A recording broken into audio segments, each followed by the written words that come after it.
So, welcome everyone to another episode of Dragon Heist, this wondrous tale of urban adventure that streams every week here on Javelin Entertainment, each Tuesday at 6 p.m. Central. If you missed the last chapter, you can find it on the channel page or by clicking down in the playlist, or you can click the playlist link in the description below. Last time, our adventurers had found their way back to the Sea Maiden's Faire to experience the various carnival attractions. The first one they observed was something known as the Spider Lady, a half-woman, half-spider entity that emerged from the darkness to weave art with her silk. She even turned Pats into some sort of living piece of art after he had volunteered. The party then explored things such as the Menagerie, a large collection of mystical animals, including dog-like creatures of ice and fire, large tentacled cat creatures, and fire beetles that rained from the ceiling. Pats noticed that one of the handlers looked familiar, the dwarf who had bought some of his mysterious eggs before, and upon exiting, they had found an elven woman with some large cats that could do numerous simple, if still impressive, tricks that Ezra was quite fascinated by. Their next stop through the fair was a grand musician by the name of Thurston, who Nidari quickly volunteered to join on stage and was able to leave quite an impression with her own magic trick, before Thurston used some sort of strange magic to banish and teleport Nidari and other volunteers, before disappearing himself. They found other sideshow performers such as a singing skeleton, as well as a fortune teller known as Alekzandyr. At this fortune teller, each of them entered. Using either a crystal ball or a set of cards, he gave them some cryptic understanding of their past or future. Durizen, being the first to observe a crystal ball and seeing information on where his daughter was, how he could find her, and how to get stronger. Pats also looked into the ball to see information on the eggs, and where the naughty Alice is, and why he had been left behind or apparently impersonated. Nidari entered next and chose the cards instead, giving her a glimpse of her past, present, and future, finding that she apparently could have been a powerful figure, that she should enjoy the temporary rest as it would not last forever, and finally that she would meet a leader who would offer her some sort of life-changing choice. Ezra also looked at the cards to find that she herself was also some sort of leader, or could have been, but a lie had hidden her. She would continue to act for a guide to those in the darkness in the days to come, and apparently someone or something was architecting some sort of labyrinth around her. After getting their fortunes, they had went back to Trollskull Manor, where Nidari investigated a sound and was confronted by a mysterious assailant. She was able to fight off the paralysis poison, but was outmatched martially, and eventually knocked unconscious. Cosmo was luckily able to wake Ezra, who chased after and woke the others, but she was shot with a poisonous bullet. Durizen jumped out the window after this assailant to give chase, but eventually lost the figure on the roofs. Nidari, now coming to, found herself completely alone in a dark building. But there was a single silhouette, a mysterious figure that was waiting for her. And that is where we rejoin tonight. Nidari, your head still throbbing. You can feel your arms tied to the chair behind you. The light around you is dim, and yet you can't make out shapes or objects. You can tell you're in some sort of building, lacking most major features, but seeing detail is difficult. And you're not quite sure why. You should be more than capable of seeing in this darkness. But what you can make out are details of a few candles, a smoky atmosphere, and that of a silhouette, some sort of large hat, adorning them is the only breakup of a relatively simplistic silhouette, a shadow at the edge of your perception. Your mind still throbbing, your head trying to grasp what had happened. The voice had called out to you. I thought it best that we meet properly. After all, I know quite a bit about you. But I'm sure you have many questions. Believe it or This is not, what you meant by properly? certain security measures had to be put in place. I do hope you come to understand that, and I apologize for any inconvenience. These things are necessary for people such as ourselves. Did you hurt my friends? I gave strict instructions that no one was to be killed. From what I've heard, those were followed, though one of your friends was injured. She should be able to recover quickly. Yes.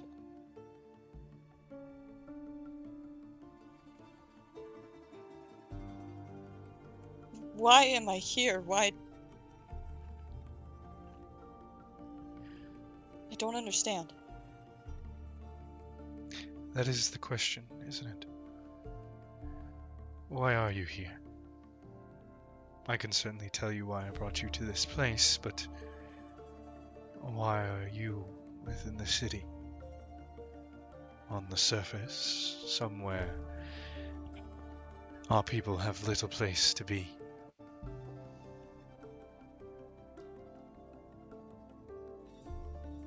Because I wanted to be. Do I need another reason? You need not one, but you have one. One that you aren't aware of, I believe. You say you wanted to come up here. Why?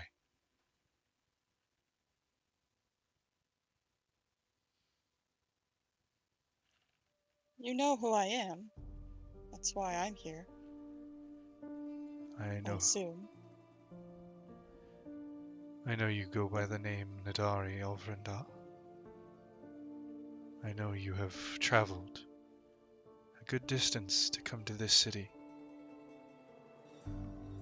I know you travel with a group that now go by the effective moniker of the Cosmonauts. I know you filled out various small jobs for relatively powerful figures within the city, but I don't know why. Why you've truly made this journey. And that's what I would like to figure out. And I would like your assistance. Obviously, these are not the most ideal circumstances to meet, but I do hope in time you'll come to trust me. And regardless of what you know even know my name, but that does not mean you know me at all.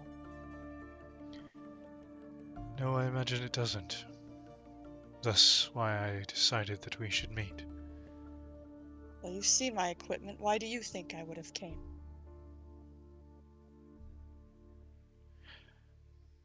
I'm not sure you entirely know. But I would still like to ensure. What do you remember of our home? Underneath the earth. The place that you're from, it's the dark city of Zarusk, is it not? She nods. And what do you think of the city, the status, the events that transpire there?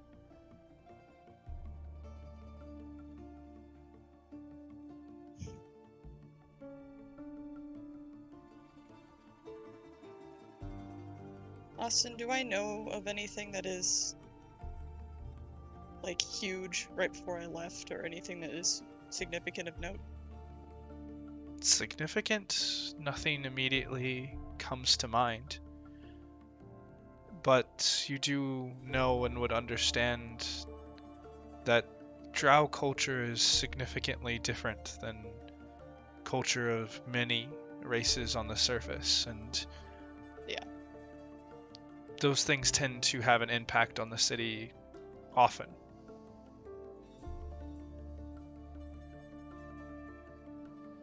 It's different from here. It's...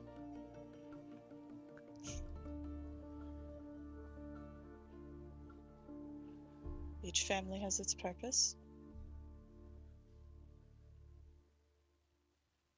Those that are in power there don't quite resemble the same as they do here, it seems. But that was really never any of my business.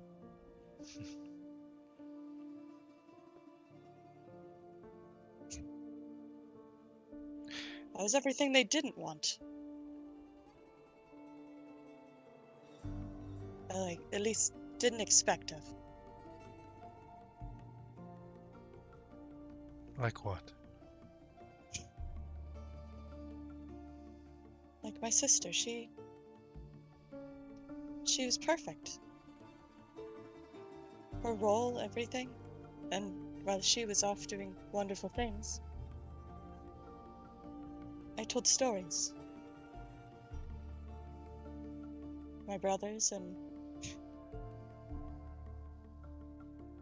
Well, if there was anybody willing to listen to them, usually they thought of me more of as a joke, I suppose. And these stories that you told, were they the ones approved by the matrons? What does that matter now? It could matter entirely. Your very life could quite literally depend on it.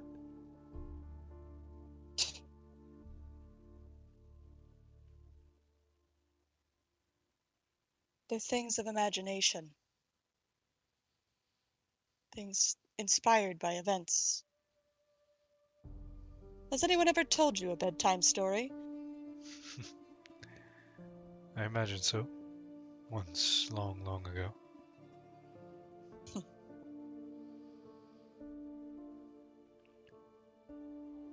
Not all stories are meant to be a historical telling.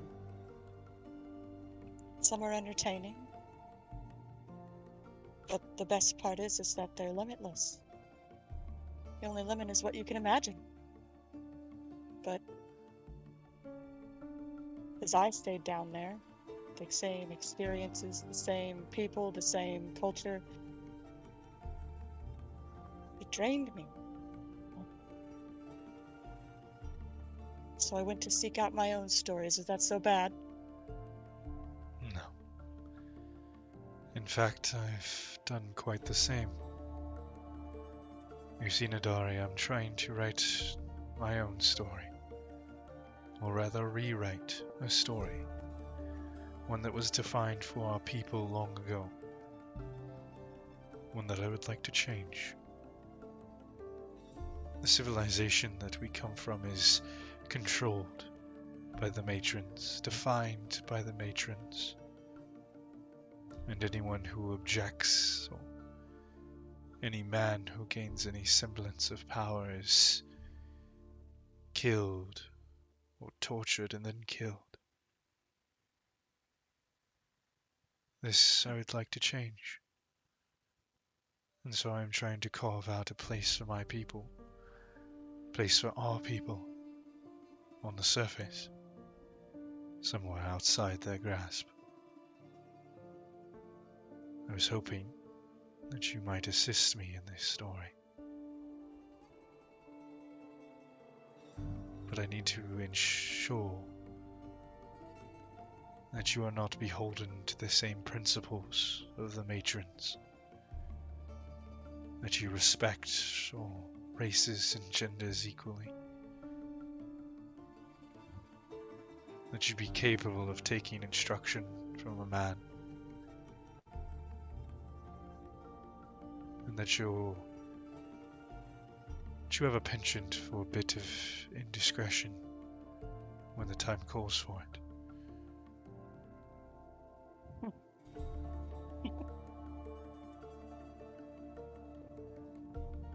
The very fact that I'm here should prove that. But everything you're saying sounds nice, I suppose. But what about your actions? And who I choose to follow is not based upon anything of race or gender or otherwise. And I will not just follow you because you are one or another. And you've seen those who I've traveled with. Hell, you entered my home. If I discriminated against any of that, why would we be traveling as a group known as we are? That is precisely why I've offered you this invitation. I believe you. And I've come to my own conclusions, but I wanted to see you, to hear it yourself. Then why not reach out to me? Well, not exactly the most sheltered or, quiet or hard to talk to or... You have to understand that I'm not someone who can easily walk about or make conjugal visits. I'm wanted in all of the 5 kingdoms and most of the other extensive territories beyond. My name rings a certain chord in those who judge our species, and in our own race I'm hunted as a traitor.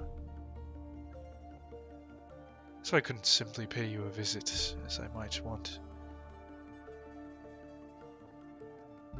So I hope you'll forgive the theatrics. But I must ensure my safety and the safety of my cause, even when recruiting a prospective talent. Well, it's at least respectful to give somebody your name or at least something to call you. Otherwise, I'm just going to call you Kidnapper from now on. You may call me Jarlaxle Bainray.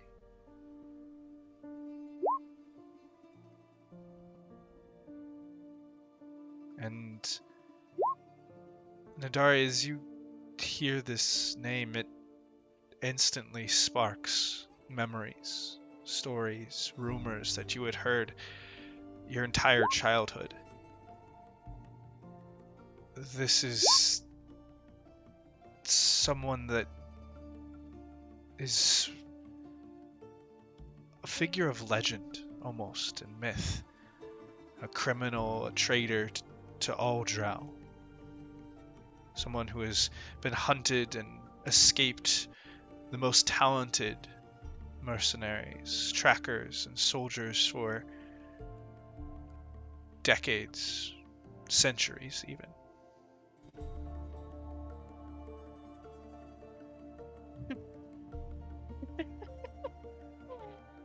Oh, well, you must find me useful for something, or you would have killed me by now.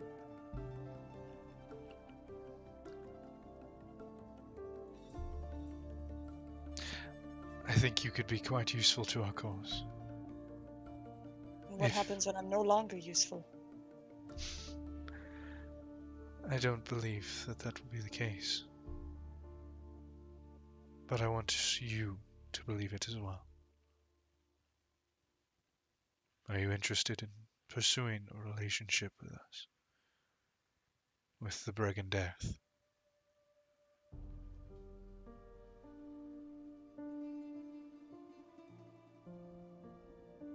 I'd be a lot more inclined to say yes if I wasn't sitting here tied up to this damn chair. I suppose that's true. He gives kind of a motion of his finger, and 2 figures emerge from the shadow. You can see quickly they're close and details are still somewhat scattered. This mist and the throbbing of your head, it makes things blurry. But you can clearly see the darkened skin of two drow figures as they approach. You can hear knives sliding from sheaths as they quickly cut the binds on your feet and hands and step back, and the ropes fall down to the ground. He kind of stakes out her wrists and rubs them a bit. Your wrists are slightly sore, but they don't seem like they were too taut. You don't notice any lasting marks on them. Oh, she's being dramatic anyway, but thanks for the clarification. And what of my friends? They just saw you take me, and you injured one of my... You injured my best friend. I hope you'll forgive me, as I hope she will as well. We have some things that can assist, and we can take you back to her quickly. But I'd like an answer first.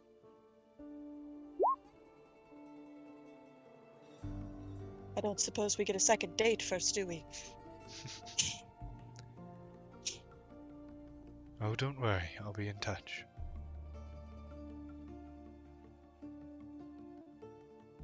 I'll have to say I'm interested. But you have to understand that I can't just give a long-term commitment given the circumstances. Trust needs to be built before I make such a commitment. I understand.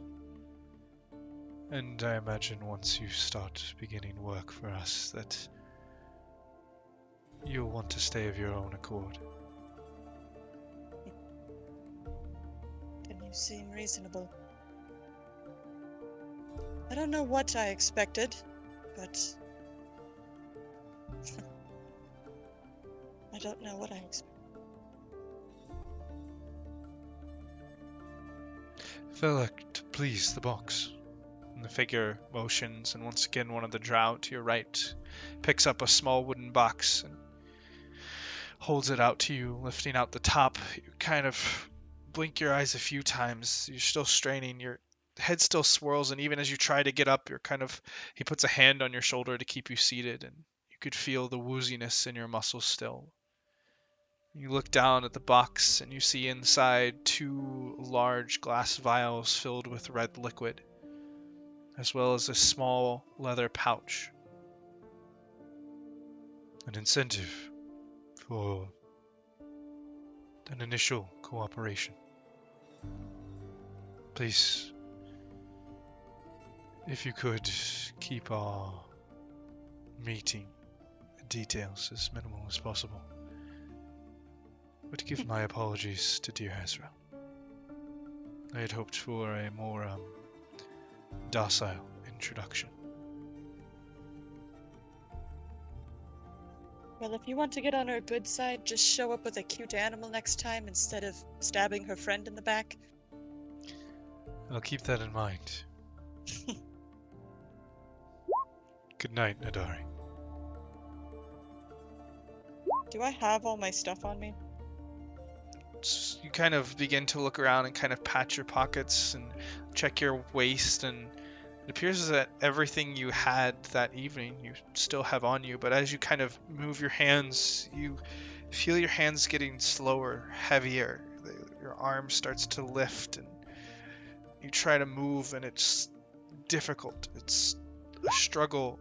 You look around, and the room starts to get hazier, darker. Right before I potentially go out, she's going to reach up her hand and touch her stag pin and make sure that's there. You feel the metallic of the pen as it puts your mind at ease before you start to feel yourself dropping.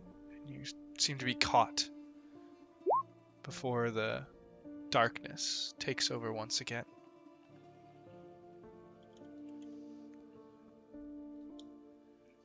In the meantime, Durizen, You're standing on the roof, looking out at the city,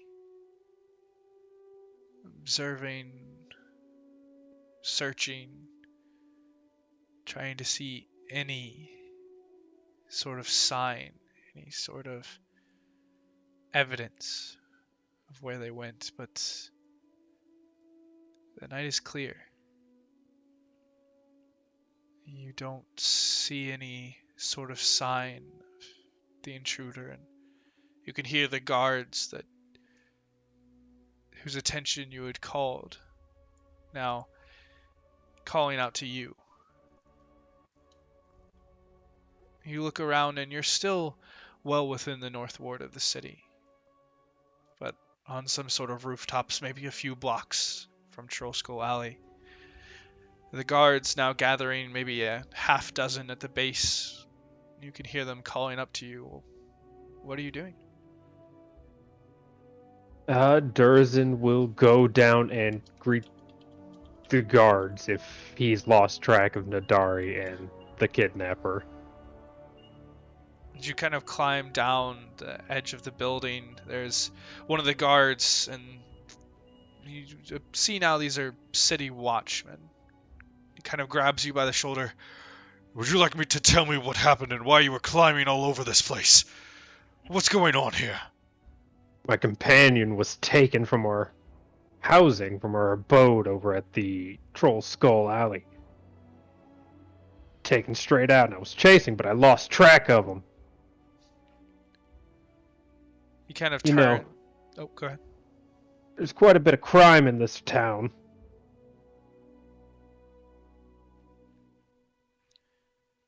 Is there more to that statement, sir? Are you No. implying that we're not doing our job? No, I'm just making an observation of what I've seen. I'm sure.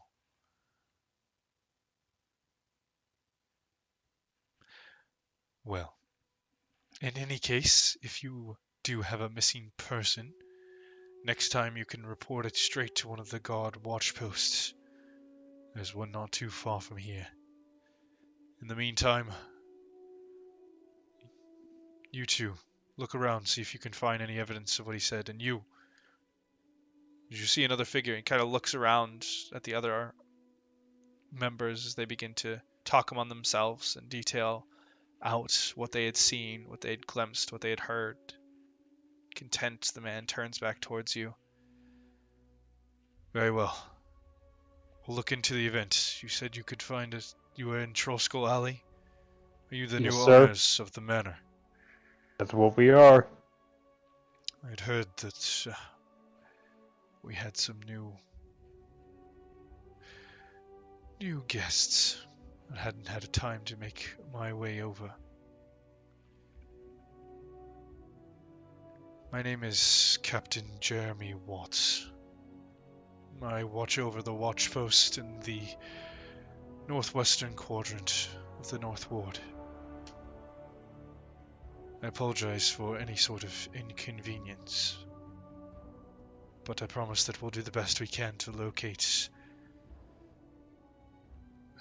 What did you say their name was? Nadari. Nadari. They're a friend and a new member of Force Grey, as the rest of the cosmonauts are.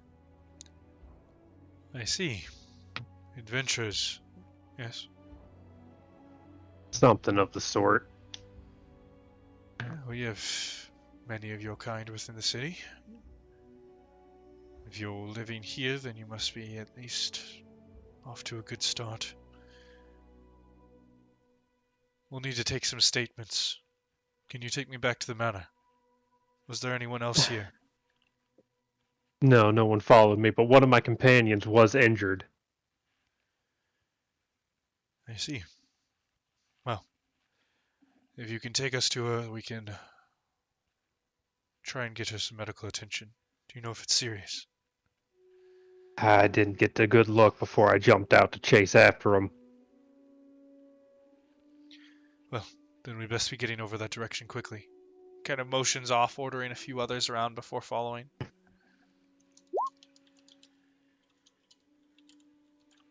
And Alright. are you taking him back towards the manor? Yeah, taking back the most direct route. All right. Ezra and Pats, as you had watched from the window as Durizen had kind of hopped out into the streets, what are the two of you doing? Sitting on How the floor and clutching my thigh. How badly were you hurt again? On a scale of 1 to 16, 2 out of 16. Oh boy. Okay. I can do emergency, medical assistance. I'll be Yeah. right back. Oh boy. Pats, as you kind of look at Ezra, she's holding her hand and her side is already blood-soaked, just kind of dripping down through her fingers, and you can see she is in a lot of pain. Oh boy. Okay. Are there any like random white sheets I can use to just like change the wound in any way? Like, were there any crates of like just random cloth? Sure, I'll Man, whenever- say kind of looking around. I know, like in the common area, there's like a couch. Is there like something draped over that, or?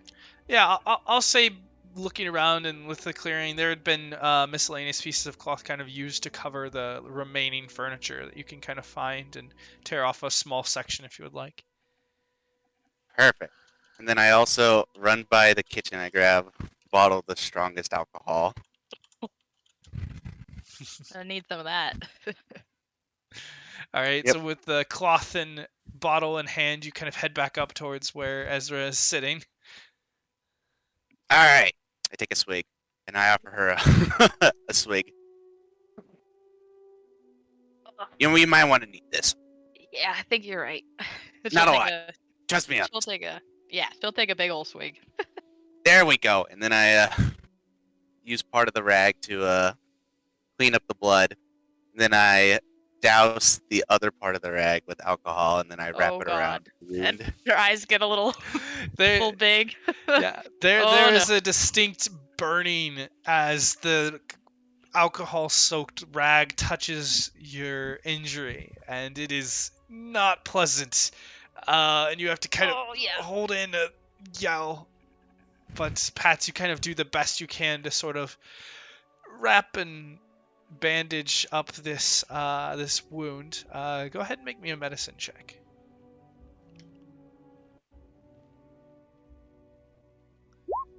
Hey. Ooh, I've done this once or twice or like 5 times. Oh, that's a little reassuring. Whew. Yeah, and Ezra, it's Not always on myself, don't worry. the pain is somewhat more intense. It's not even better, but looking down, the blood flow has significantly lessened as you kind of Pats helps you to sort of clean off your hands and clean up the side as best you can. It's a temporary fix, to be sure, but as you kind of look at the wound, Pats, you can see these tendrils of almost black and green kind of shooting off the edge of the wound into the skin, and you can see that there was some sort of poison that also affected this. It doesn't seem to be lingering, luckily, but that seems to be what has made this wound significantly worse for Ezra, and has probably been what's immediately sapped her energy. I wish Torun was here. Oh well. Well, you seem to be doing somewhat better. So hopefully Durizen will come Definitely back better. with Nandari on her back and trail behind that nasty goon. And then we can have a nice big breakfast tomorrow. Sound good? That sounds great. Ugh. Just wish I could go after whoever took those bastards. You've been Wish we beat could go up a find lot Nandari. recently. Collecting scars, huh? Yeah, my side's seen better days. Ugh. Oh look, we're kind of twinsies. And I like open up my shirt and I show her a scar. I got this one from what was it again? I think it was like, yeah, it was like a swordfish. I told Oh, Siegfried that I wanted one to cook, right? Because I've never had a swordfish before and I've heard that they were really good. But he didn't want to stop the boat or send anyone else out of it. So of course I had to go in after it. Then It got me. Crafty Oh, bastard. no. It's too fast for me. Well, So, swordfish for you and a shark for me. Man.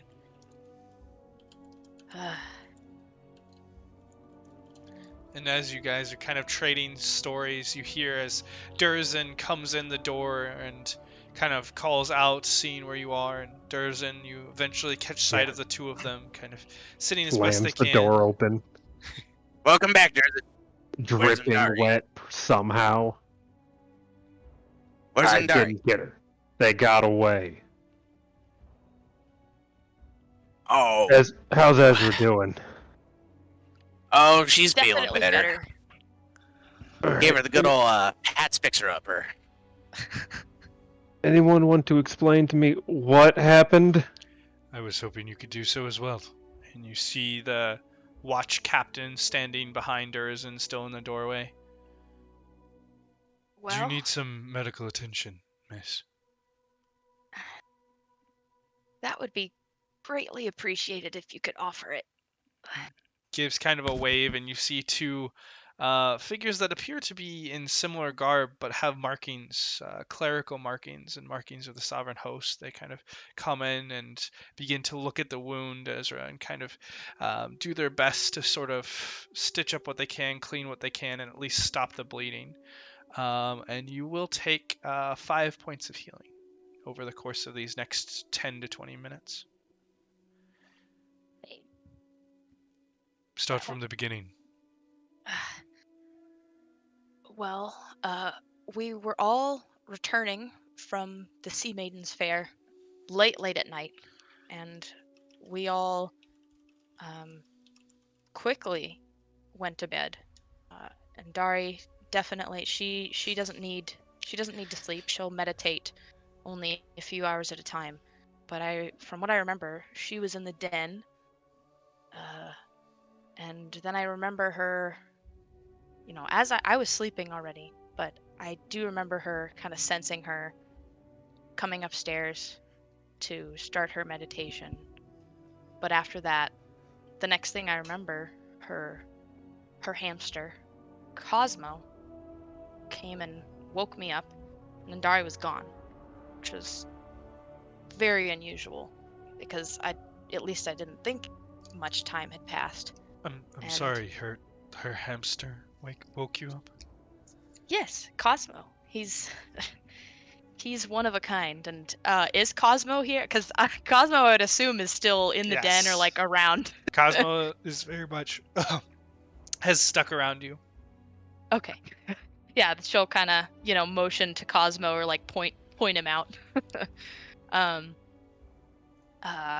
then after that, I woke up and sensed something was wrong, so I jumped out of bed and ran downstairs and went to the den where Ndari usually is, if not upstairs.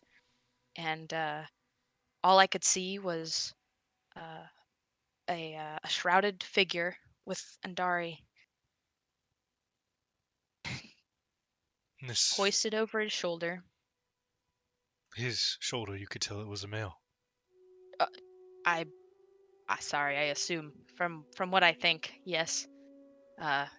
They were shrouded, quite well, but from what I could tell, that's what I believe, yes. And in attempts to either get them to turn around, I yelled out, and they turned to see me, but I didn't get a good look at their face. And he tossed Ndari out the window and jumped out himself. And as soon I tried running after him immediately, and that's when I couldn't even get out the window, and they shot me. And that was the last I knew. And then Durizen came in. Both Durizen and Pats came in, and Durizen chased after them. These figures, did they have anything unusual about them? Any symbology? Any unique details? Like out of character is like their I guess would I have been able to see if they were drow or like picked up on anything that they were specifically wearing? You did not pick up that they were drow. What Okay. you Okay. essentially saw was the base details that they were wearing some sort of dark armor, and you Okay. did glimpse that they did have a dagger, but outside of A that, dagger, yeah. and Okay. as well as whatever you were shot with. Right. Okay. I guess I mean I'll convey that. I mean all I saw really was that they were just wearing, very dark armor, clothes. They had a dagger on them, and I don't know. They shot me with something, and I don't know if I don't know how Pat's wrapped it up, or if you could see kind of the tendrils of whatever on the wound, kind of outside of or if it's on the outside of the bandage, but they shot me with something that I've never seen before. I see. Well. This... Can you describe this weapon that you were shot with? The only thing I remember was a loud bang and a flash, and then before I even knew it, my side there was a hole in it. Kind of comes and peeks over at the medics who are still working and kind of notices it. It was poisoned. That would make sense. Ugh. Yeah, it definitely didn't feel, just like a normal tear in the side. And you all, since Burned. you've gotten here, have you made any enemies? Anyone who would want to do harm to any of you or Miss Nadari?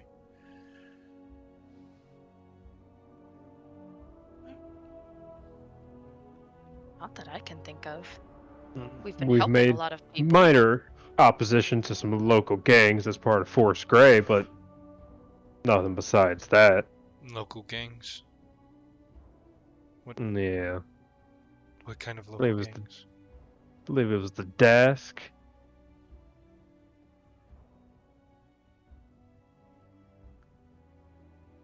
You all have made enemies of Dask. Yeah, the sunburst ones.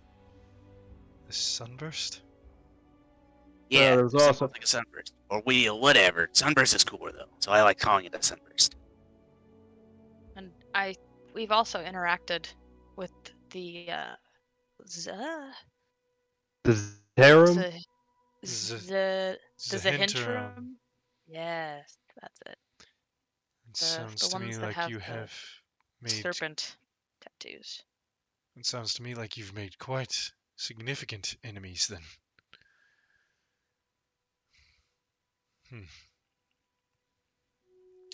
Well, we will do what we can to find your friend, but I must tell you that most missing person cases, if we don't find the person within the next couple days, it's not likely that we'll ever find them. I should tell you this not to give you doubt in our abilities, but just to give you the real possibility that she may be gone. We'll do everything in our power to assist and to track down who took her and where. But the Dask and the Zahentrum, they're in the middle of a gang war that spreads across this entire city and even beyond. We haven't been able to track down the leaders or where they're staying.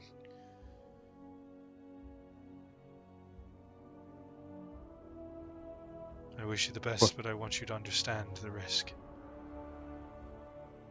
Thank you for that. But I think we're all going to do everything we can to find our friend. If you don't find her, we certainly will. I would caution you to leave this up to the watch. If you get yourselves involved, you could find yourself in the same position of Miss Nadari. And I do urge you to follow every letter of the Code Legal. You are new to the city. Are you familiar with the laws that we have here? Oh yeah. And Durizen will pull out a crumpled piece of paper. These? Rumpled. Yes, those. Please look over them again. We will not be lenient in enforcing them. Of course. Well, if that's all, then I'm going to tag back up with my team and we will begin the investigation. In the meantime, I wish you all the best of luck, but you should try and get some rest. There's nothing more that you can do for her tonight. Well, we'll see about that, but you have a good night, sir. He kind of gives you a stern look before turning and walking out the door with the medics. You can see he joins up some of the city watch.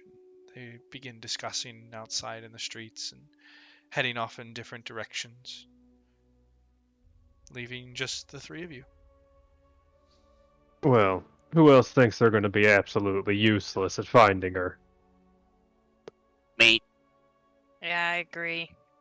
I'm sure they have a bunch of other things on their mind. Yeah, like everything on this piece of paper. Durizen will just toss it over his shoulder. Alright, so. Looks like we're going to be finding more people. And if it's one of these gang members, then we should probably start finding someone to interrogate.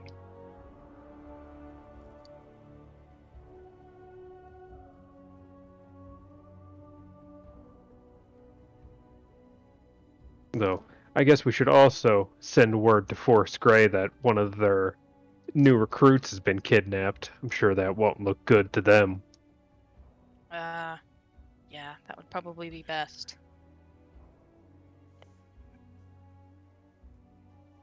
I don't disagree. And what time is it again? It's like real early in the morning. Yeah, it's Yeah. maybe like, by now, maybe like 3 a.m. Ugh. But yeah, absolutely. No one's up. So, who wants to go hunting for gang members? Ooh, I like gang busting. Count me in. I feel much better now.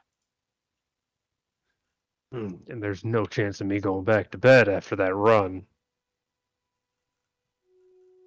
Not after you got the blood pumping.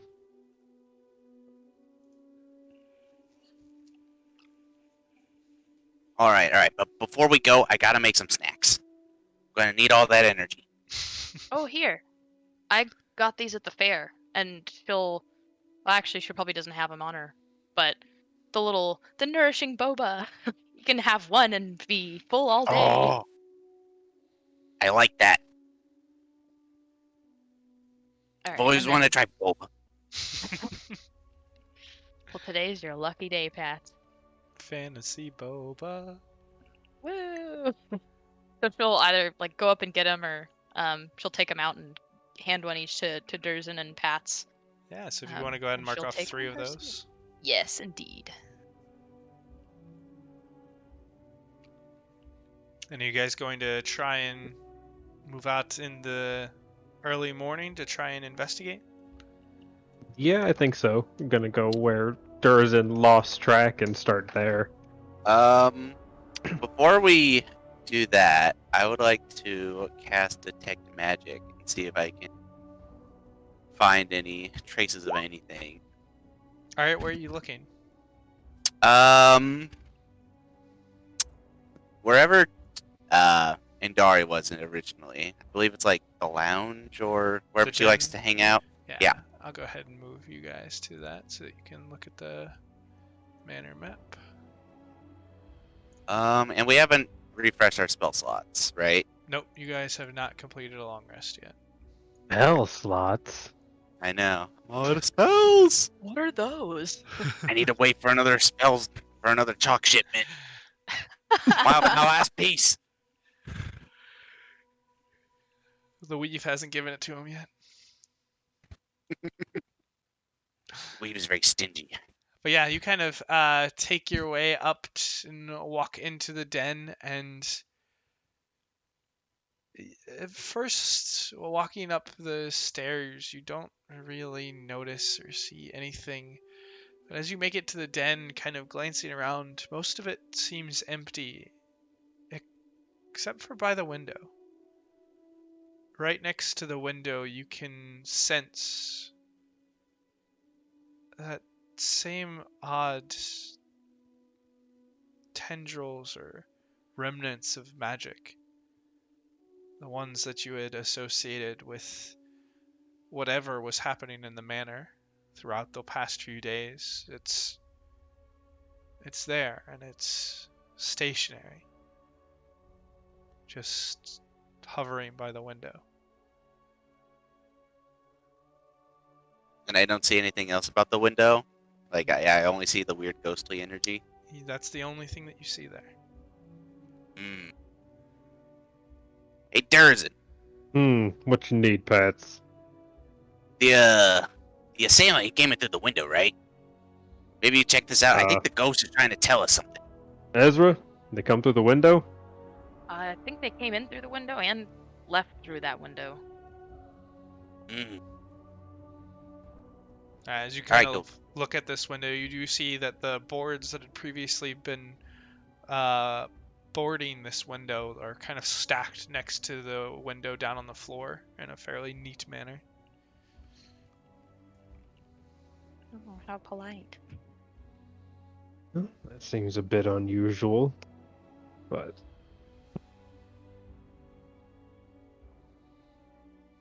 I do think we're going to need to secure this place a little bit better once we get Nadari back. Make sure something like this doesn't happen.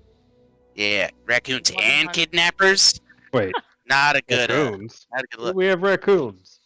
A couple nights ago. Aw, man! I would wanted to see some raccoons. They were nasty, some bitches. I don't know what you're talking about. Hope they don't get into the eggs. My eggs!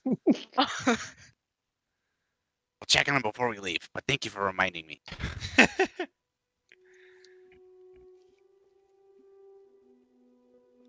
So, just the previously boarded up window just has its boards, like, nicely stacked. Yep, and you see the window itself is open. They're kind of two-paned rising windows, so they just kind of slide upwards. And you can see that it still is open from apparently where the assailant had come in and left, followed by Durizen. There's still a few scratch marks from his claws and scales on the edge of the wooden frame. And this is on the second floor. Can I see, like, how this character, like, climbed up, maybe? Or, like, is this a climbable, scalable wall? Give me for a an- perception or investigation check.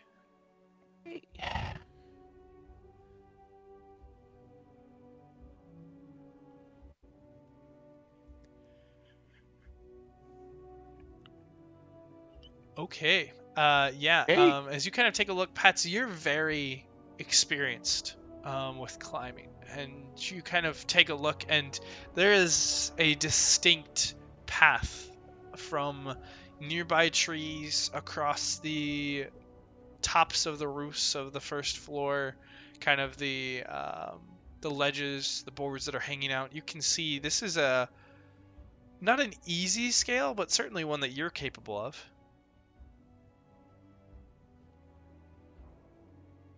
Or a competent, normal-sized climber? Or a very Indeed. agile person? Okay. Well, they didn't scale the wall by pure strength. Got some agile goon who infiltrated Yeah, our I would say Trollskull. so. If they jumped right out the window, I would say they're pretty agile. Yeah, but they were able to carry Nadari off and still outpace me. Well, Alone? I did fall into those dogs and that fence. You said he carried her off alone? Yeah. Durizen, give me a intelligence check. Oh, I'm good at those.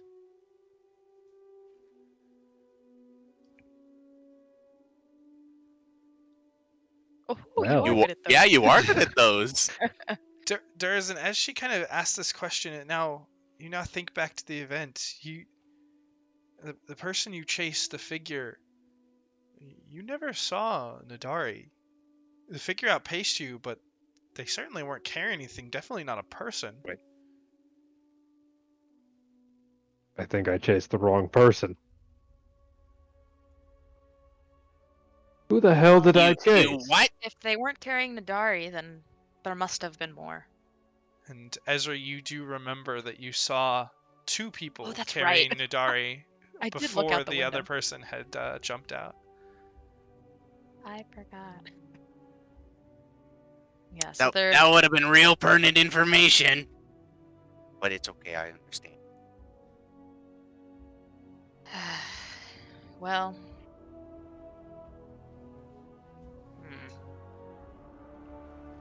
Where should we start? So, Ghosty, were there two people here? Can you answer me that?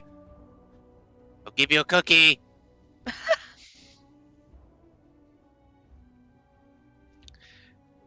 Pats, as you kind of call off into the room, and kind of look around for any sort of response, the energy, you can see it kind of moving.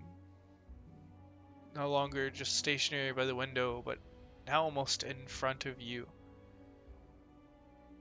You kind of look around, and looking down in front of the window, you see 3 of the boards now moved off of the stack and kind of laying in front of the window.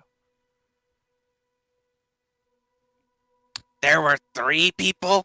Is that what you're saying, Ghosty?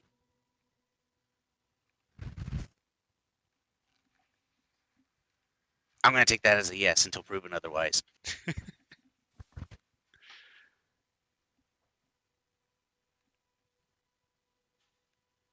Wait, so if there was one person who came in and took Nindari from the top floor and another one carried her off, what happened with the third one?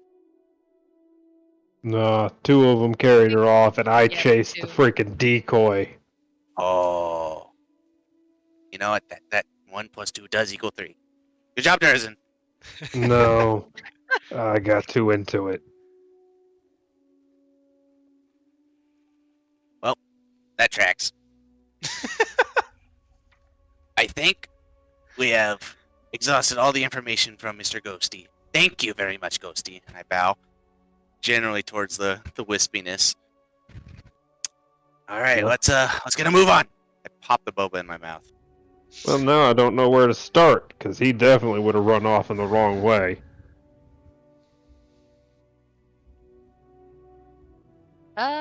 Do I remember seeing the other, like, the direction? Because I don't think, remembering back, I don't remember if it was, like, said what direction they were running off in.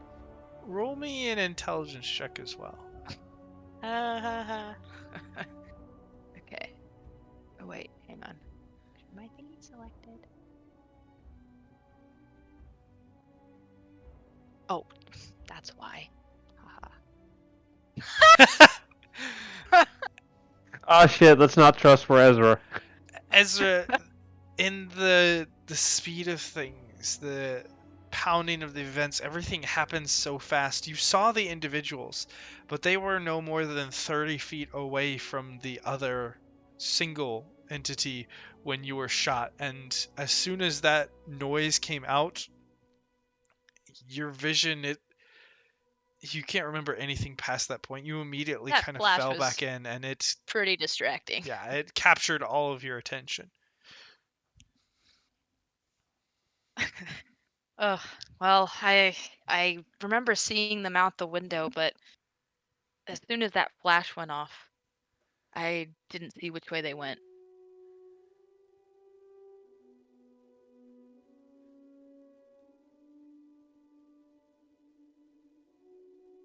Well, as much as I'm hating to admit it, the officer may have been right. I don't rightly know where we can go until morning. Are you telling me I popped this boba for nothing? It does taste good.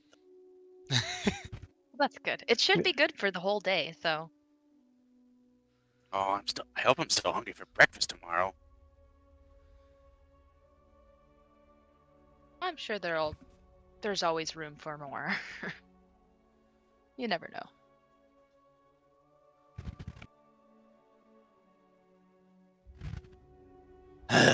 So I guess we'll just have to wait till tomorrow and go visit We'll visit my great Raja. boys.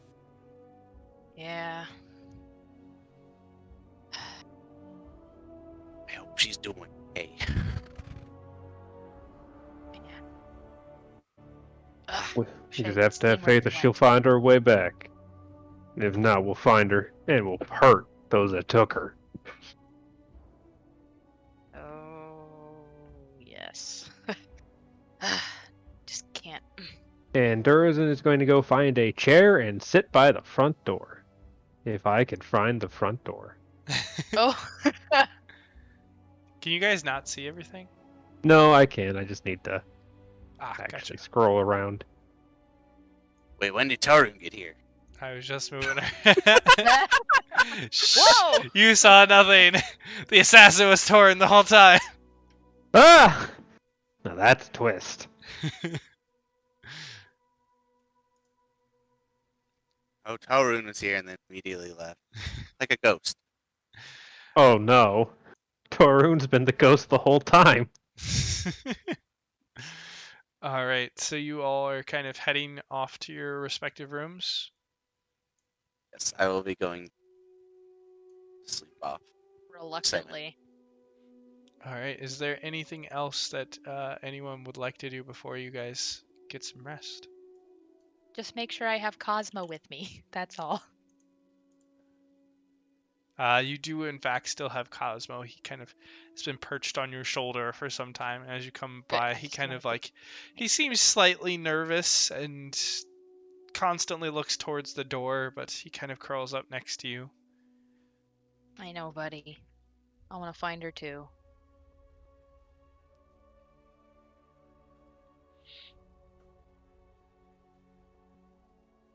And let's see. Okay. All right. So as you all kind of, Ezra, you kind of go back to your room. Pats, you head back to your bedroom, and Durizen, you kind of sit down by the door. Are you sleeping, or are you keeping watch on the door? He's gonna be dozing off, but it's not gonna be a very restful sleep. Okay. Go ahead and roll me a Constitution saving throw. Sure. All right. So throughout the evening, it's a mixture of stress and exhaustion, and it kind of works for and against you. You can't seem to keep yourself awake, but you also can't seem to get rest either. Fortunately, the fitful napping is enough to get you your full rest and prevent you from having any sort of exhaustion, but you don't notice anything throughout the day. There's no one that comes to the door, that's for certain. Okay. In the morning, you're kind of the first one up as your head sort of throbs, and you see the door still unmoved and the quiet light of the mid-morning kind of shining through the windows of the tavern floor in the manor.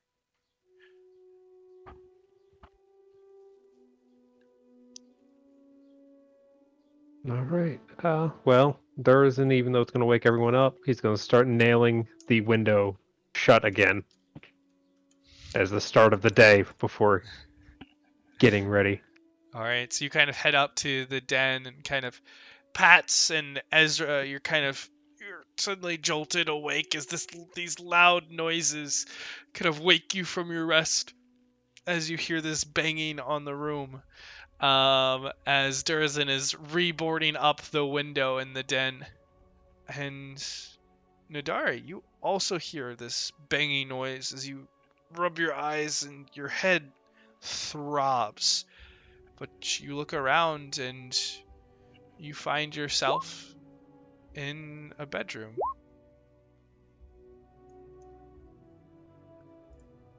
And you can see, if I can It doesn't appear like you're in the den itself or in your typical room, but you do appear to be in a bed.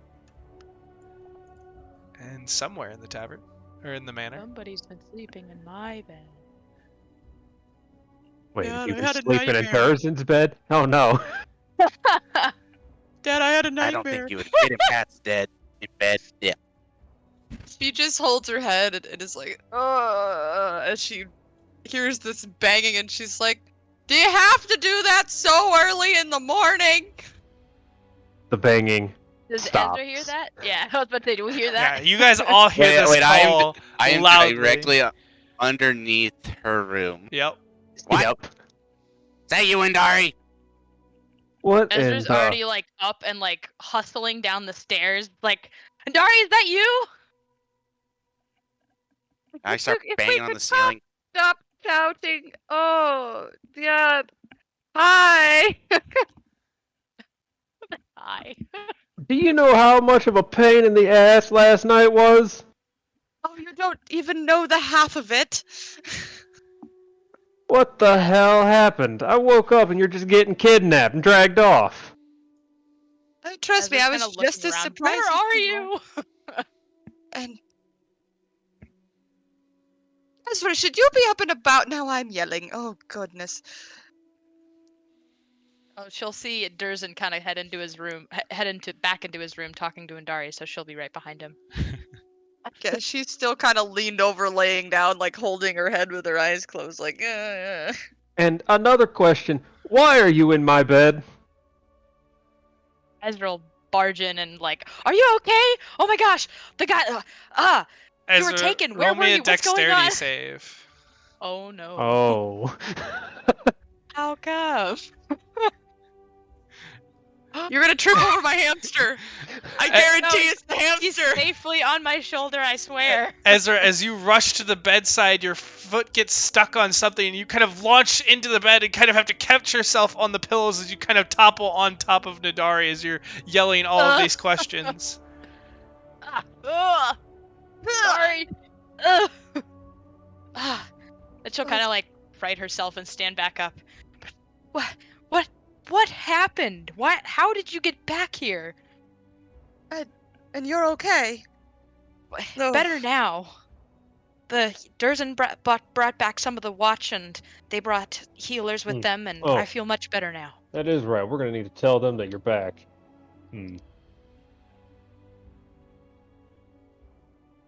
At some point. I'm sure they have much more important things on their mind, but tell us what happened. Where? And one quick point of order, since you mentioned the healers, everyone has received the benefits of a long rest, but Ezra, you are still 6 hit points short of your max health. Cool.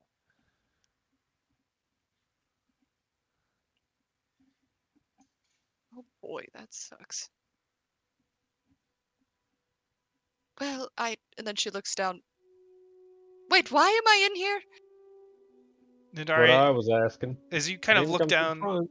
you look down and you see yourself in Durizen's bed, kind of tucked in as best you can. Most of your gear, your loot, is kind of piled up over to the side, and you see a wooden box that is kind of upturned in the center of the room where it appears Ezra has tripped over it. Oh, the box. That's right.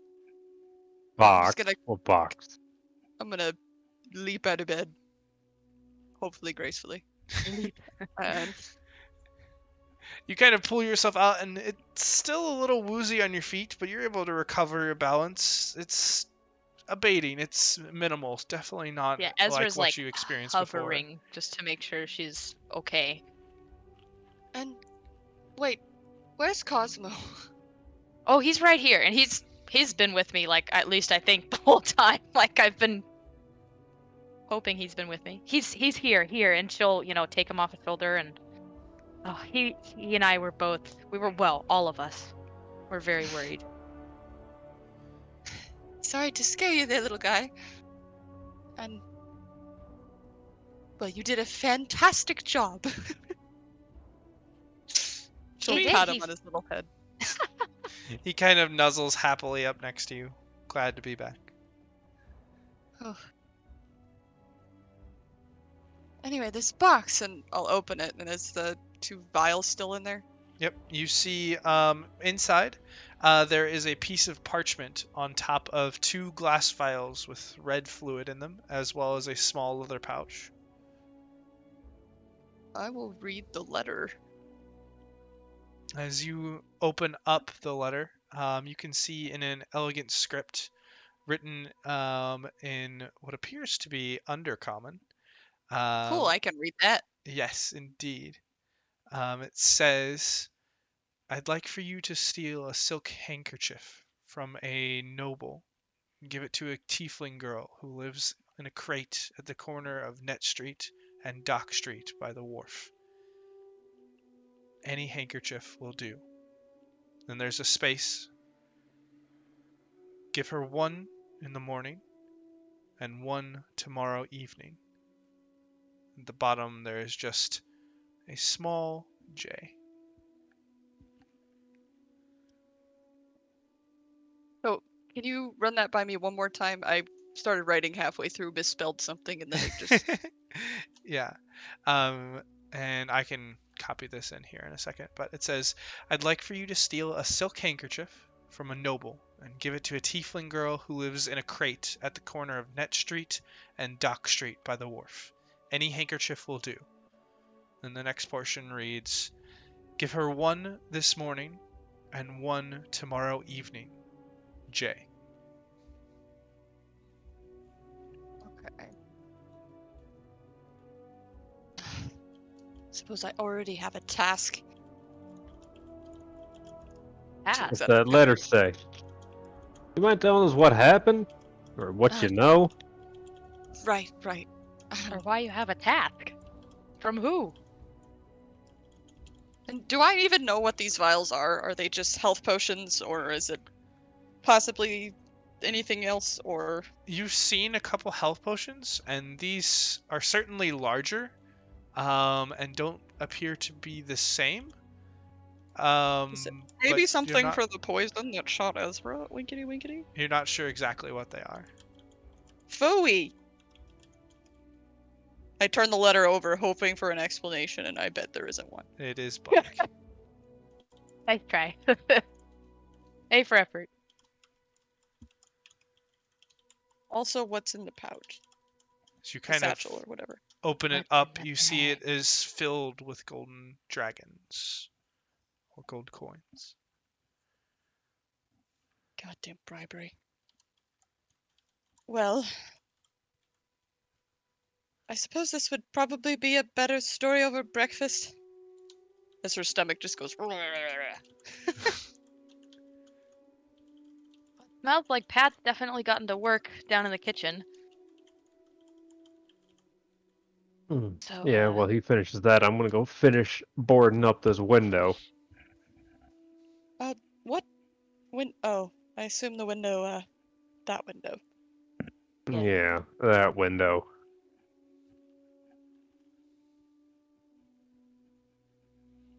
Right. Well, please know, I definitely had no idea with what happened last night. I don't have believe that you did. They must have had a reason. It seems like the reason's that letter there. Apparently, she kind of rolls her eyes, tapping the letter like stupid. What does it say anyway? I can't read this. Well, I'll tell you the story first over breakfast. Yeah. Let me go get the window.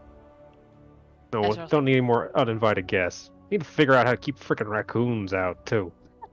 We had raccoons. Apparently, I'm don't so need them sad in I here. They'll missed get into that. everything.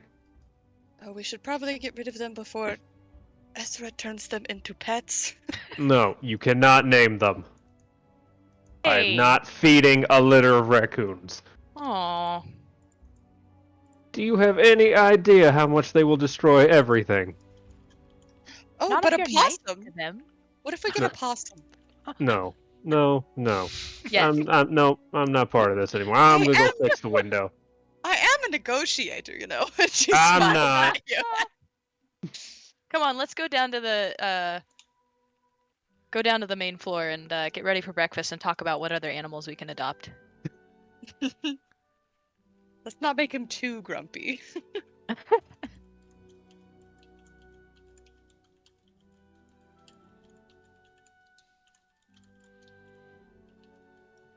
All right, so you all head down to the main floor and see Pats kind of cooking away. And Pats, you greet Nadari, and you all are given early morning breakfast as you kind of sit down, and Nadari begins to tell a bit of the tale. Are you telling them everything that happened? I mean, he said some discretion, but I don't know how much discretion Indari would have.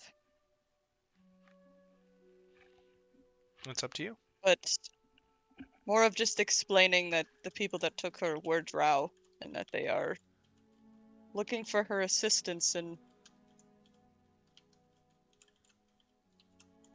trying to break away from the old home that restricts them. Just as So she did. Their way of asking for help is by kidnapping you and making me run through the entire city. I Yeah, I always made- knew drow were weird people. No offense. Oh, none taken.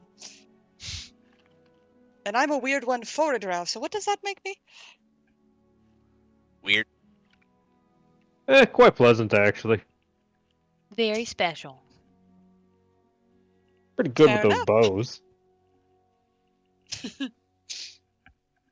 Well, I appreciate it, but this whole thing was very odd.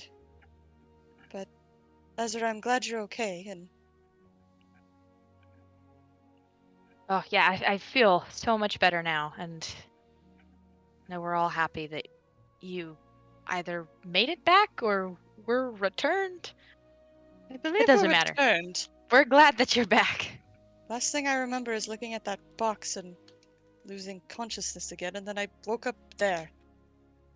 Oh. They have to be secretive. As you know, drow aren't exactly accepted, but I understand to a point why he couldn't just come to the front door and ask for help, but... Well, look at us. I figure he at least could have tried. Next time he comes through the window, he's the one fixing it. Maybe oh, he has a deal. crush on you, and he just doesn't know how to express Oh, himself. another one? I thought you were going after the captain, man. Oh, God. No, I don't think that I've met anybody to my standards quite yet. I am offended at that statement. Oh, Pats, you have a thing for me, do you? No. But the fact that I'm out of the running already is just ain't right. Well, you are a good cook, which does, lead you toward the right way. She winks at you. Be still my beating heart, and I go back to Dari does let out a laugh. No, kidnapping isn't exactly my thing. Though being kidnapped seems to be. Well, I've been... Oh, phooey.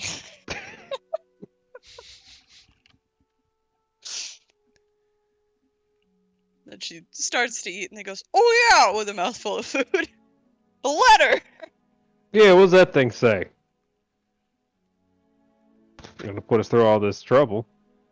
Well, I was really hoping that it would tell us what these 2 vials were. And he also decided to give me payment.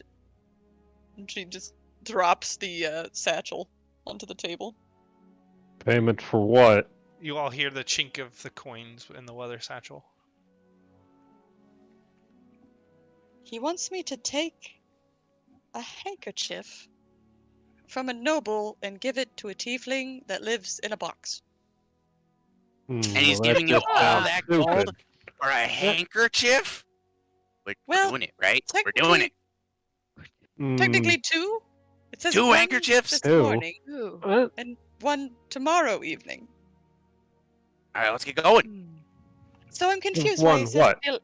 a handkerchief, but then it says, "Oh, this is quite a conundrum." Nadari, Nadari, you did see that the box itself had 2 of those red potions in it.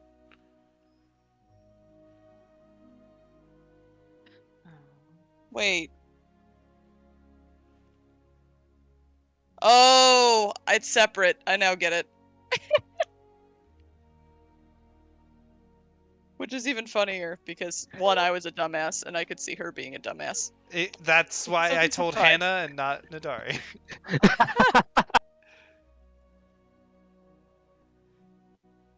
So you're not gonna let me point this out at all? I mean, that's up to you. I'm just making sure that you as Hannah understand now. Because it was slightly, Can I roll for it? Because it was Sure. written weird, and I don't want to just give it to me, but... What is my intelligence? It is a 1, you know? Should I Oh, how just roll badly an could it go? intelligence check? Go for it. Hey. Yeah, so you kind of remember, at least whenever this person was talking with you, that he mentioned the potions for Ezra. Oh! That's Oh. what he must have meant. I'll have to lecture him next time. This writing is terrible. Either that or I need to brush up on my undercommon again. Anyway, drink this! And she hands one to Ezra. Oh.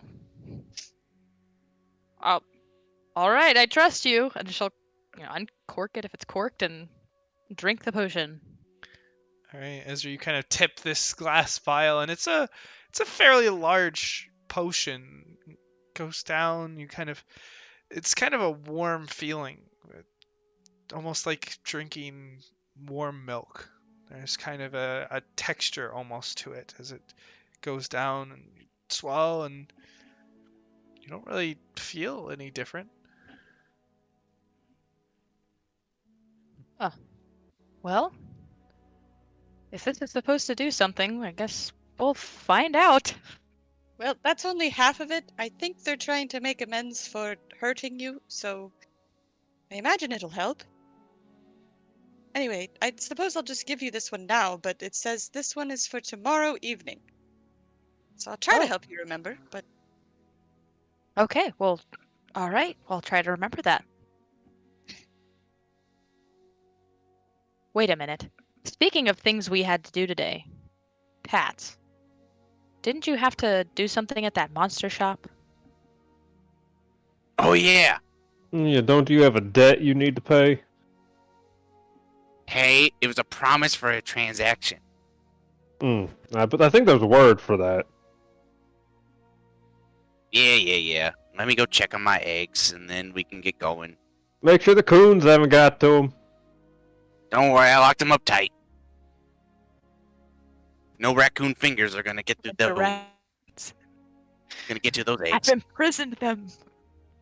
What about hamsters? Don't make me do this to you, Cosmo. Don't you touch my eggs. He just goes, and then just, like, dips under the cloak. So yeah, Pat, as you kind of go back into the kitchen and you see the eggs where you left them.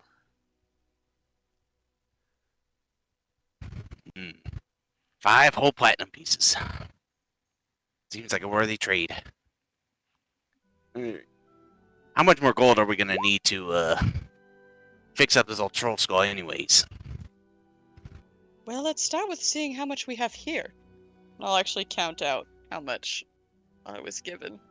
And Nadari, as you begin to count out the gold, you find that inside is 50 gold pieces, or 50 gold dragons. And Pats, you go over to try and grab the eggs, and you kind of reach out, and you don't get anything. You're like, that's weird. And you reach out again, and you watch as your hands pass right through the eggs. And you try and grab them, and they're not there. You kind of wave your hand in between, and it just passes right through the eggs. Fuck. Someone stole the eggs! I told you couldn't keep the raccoons out! Oh man! No, it wasn't raccoons. It was someone smarter than the raccoons. Well, They cast magic. It looks like the eggs are here, but they're not. Wait, why would anyone do that? That makes no sense. Ah! well, who all knew you had the eggs? Wasn't many people. I didn't eat it, I swear. Just that dwarf wait. and that The monster shop that's guy. yeah. Oh, And you know everyone who saw you carrying them around town. yeah. Well, maybe my little friend can help us find him. Your She little starts to friend, walk upstairs. Well, our little friend, you know, Ghosty. little ghost. Yes. Yes, Ghosty. Oh, Ghosty, yeah, did maybe you we see can ask- anything? Please. Who took my eggs? Oh, she's running upstairs to the den because that's the only place she's talked to the ghost. Fats, you kind of call out as Nadari just races. You're like, where is she going? You kind of follow after, and she has made her way into the den. Oh, I want to see you talk to the ghost, and she'll. Oops, that's the wrong floor. She'll follow you. Would the ghost mind an audience, do you think? You know, I'm not sure. Seems to always do stuff whenever I'm around, so seems to like me enough. Hello, my friend, I'm back. And she kind of strums As you her instrument a bit and looks around the room. as you strum it slightly, playing a few simple chords and rest, you watch as the strings themselves strum once more. And you can feel a bit of a chill on your shoulders as it appears your friend may be in the room. It does feel good to be back, but I was wondering if you saw. Was anybody else here? Pats is missing some of his. Did you see who took my eggs? This is very important to me. Well- Please, Mr. Ghosty, I will do anything. Or Mrs. Ghosty, I don't mean to offend.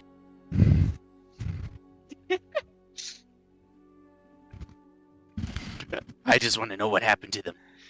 There is another quick strum of the strings. Okay, that does not help me. Can you spell things out like you did kind of that one time in the cellar? Do we need to go down to the cellar? Do I need to flood it again and get those planks out? Because I'll do it. I suppose. Could you strum this key if it's yes, and this one if it's no? Do you know what happened to them? Who watches the string for yes is strung. Was it the same person that took me? The string for no. Was it a dwarf? Was it? The string for no. Was it that guy from the Menagerie shop? That halfling? I think it was that. There is no response. Wait. Monster shop? Now be careful, you're interrogating our friend. I'm just very flustered, okay? don't I suppose- understand that I get like this, and I understand I'm trying to control it, but I am very upset right now. Oh, come on, Put a Pat. hand on his shoulder. It's okay, Pats. I'm sure the eggs are just fine, and we'll find them and they'll be in perfect health. I don't suppose that was raccoons, was it? I'm pretty sure it was raccoons. There is a no chord that is strummed. Well, what do you know? So sassy, old man. I didn't get much sleep last night. Oh, that's right, I did steal your bed, didn't I? Yeah. I don't suppose there's a clue that you could give us, or... I assume this guessing game of mine will get tiring.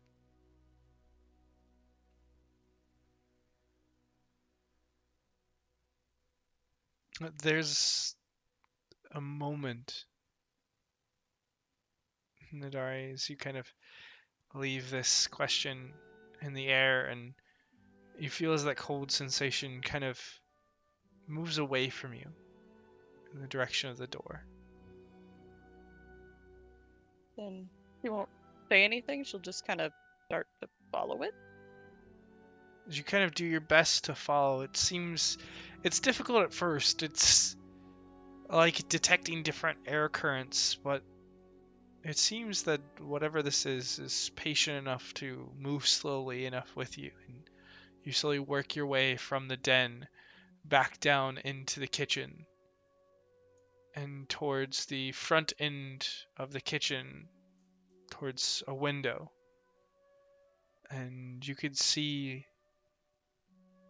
kind of just this, or more rather feel this coolness kind of stop near the front portion of the kitchen.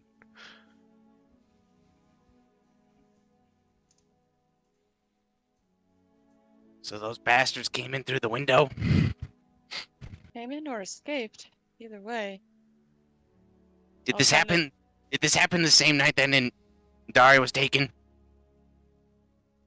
Can you strum on her instrument for me, please? Nadara, you feel the lute on your back get strummed as there is once again. You actually hear both of the strings being strummed. You know? They're not the same time I was taken? Or the same Was it day, but not the same time? Was it those goons that brought Indari back? Did they take the eggs as payment? Is that how this happened? Wait a minute, we haven't seen the children in a while either. Oh, that's right. There were some miscreants in here, weren't there? But can those children cast illusions like this? I don't Probably think not. so. And there is a no that is strummed on the lute. Can I cast detect magic? Yeah, sure. And like, They don't. I got my chalk delivery, so I'm good. Came early this morning. So can I like tell like how like the quality of the illusion for this? Because like, if they're gonna just steal these eggs that I'm gonna like be checking every so often, why would they cast an illusion magic on it other than just for the shock factor? Give me I'm an curious. Arcana check. Okay.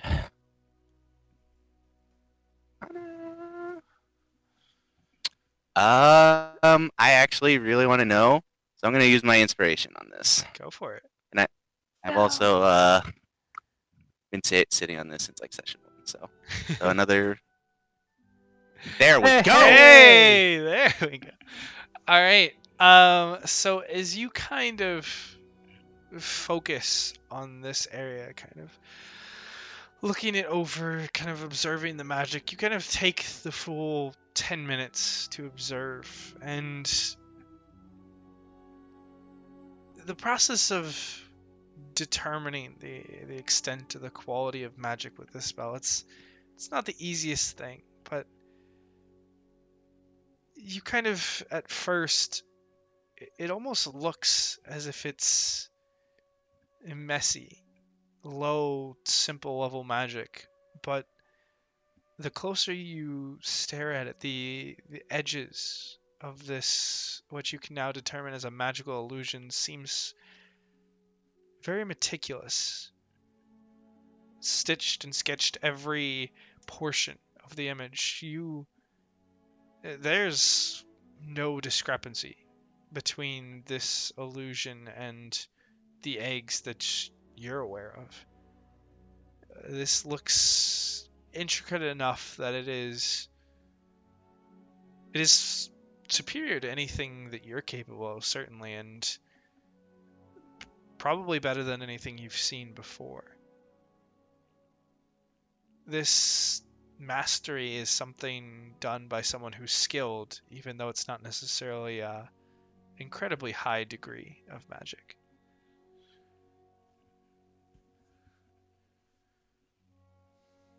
So it seems like some high-level mage muckety muck came in through here and took my eggs. Why would they care so much about these bean eggs? I don't understand. The plot thickens. Well, we never really did figure out what they were, did we? You know what? I think that Menagerie guy might have been telling a tall tale. He said they were all just for nourishment. That's what I was gonna use them for. Hmm. And then I remember I saw that dwarf again at the fair the other night. I was like, you know, maybe there is a connection between a guy who raises animals, rare and exotic animals, and these rare and exotic eggs that I found. It makes sense, right? I would imagine. Well, it makes as think much I've been sense as hoodwinked. eggs coming from beans, so.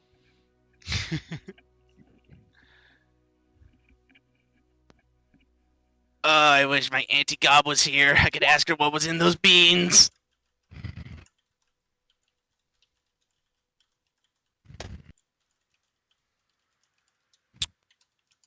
Well, Who would have taken them or even made such an illusion?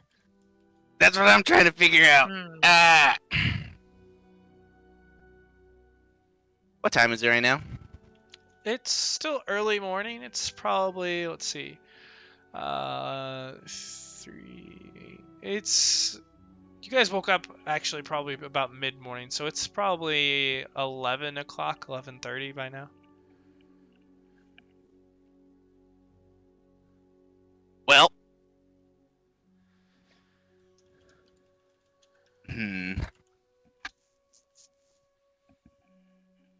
Should we maybe try retracing our steps? there is that thing with the Menagerie guy. There's 2 ways that this is going down. I think he might have been the one to steal it. That might be a possibility. He's one of the few guys who actually seem to know what the eggs were. Do you Yeah, mean and he the, wanted Fair. them. do you mean Or the Menagerie or the old monster Yeah. shop? the Menagerie, sorry. Or The dwarf? no, the old monster shop. Sorry, old Oh. monster shop. There's a lot of M's, okay? Monster shop. Yeah, the monster shop.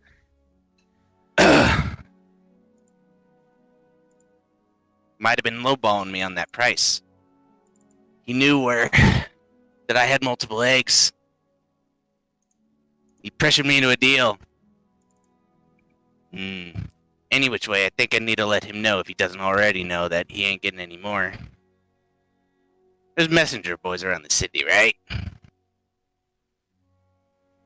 I think there's a messenger's guild. That'll work.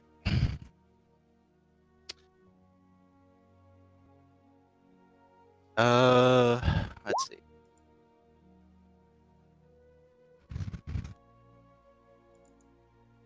Trying to think what to do. Sorry, what did I miss? I don't know. How long were you gone? Just kind of debating on where we should head. If we should maybe go to the shop of monsters or send a messenger to let them know that, hey, you're not getting eggs, one way or another. Or also trying to figure out who possibly could have taken them. Well, maybe they would help us? I mean, if they wanted to buy them, I imagine they would want us to find them. Unless they were the one that stole them. Well, then we might as well find them. Alright, Ghosty. So... Wait, can I see the gray shrouds, or the gray tendrils now that I have detect magic on? Yes. Ghosty, can you spell things out with your magic ghostliness that I can see now? There's a pause before the energy moves back behind Nadari, and you hear the string for no once again. Unfortunate. To make this a lot easier. So you're saying that the eggs were stolen, or not, and not stolen the night that Indari was taken. Correct? Yes. Okay. Did it happen the morning of? How recently were they taken? Was it like less than 2 hours ago? No. Less than 4 hours ago? No. Less than 6 hours ago? No. Okay. Alright. Before Nindari was taken? No. Or, After? sorry, yes. Before she would... Oh. So... We were moving backwards and then you jumped to the opposite Okay. on me. My bad. Before we You're all got good. back. Okay. Yes. Oh. Um, Yeah, yeah, those are Thank 20 you. questions about the ghost. that's plenty. I imagine you're worn An out. animal, mineral, or animal? Or animal, mineral, or plant? Are they larger or smaller than a loaf of bread? Can they I fit made in some the big, microwave? made a big loaf of bread once. Well, I certainly hope you're laughing. She turns behind her to the coldish feeling. There's a sudden sweep of the energy. It kind of responds to all these questions as it moves up, and Pats, you see as it knocks over a small jar, and there is just flour scattered across the top of the counter. And you kind of come over and look, and in kind of somewhat written letters in the flour, you see small figure. Small figure. We talking about dwarf small, like stocky, or are we talking like small, like half? Well, I think they did say no to the dwarf, it being a dwarf.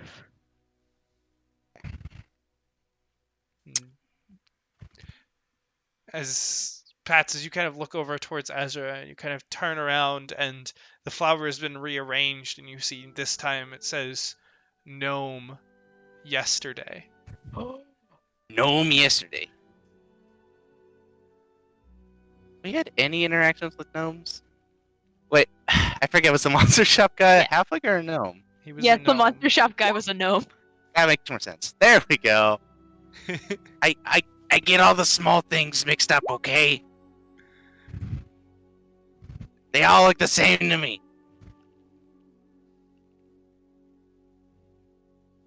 Well, if it was him, how did he know that we lived here? He could have followed us. How in the No, world is true. everything and its brother getting in here? I'm gonna have to spend all day sealing off every little nook and cranny.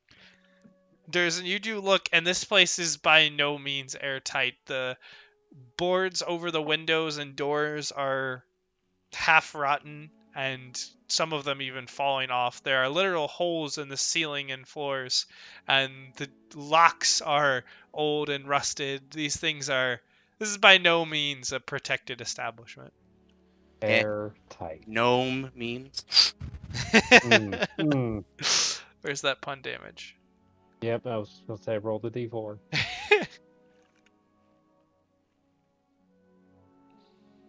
So, you think this gnome stole your eggs? That's what Ghosty says, and yeah.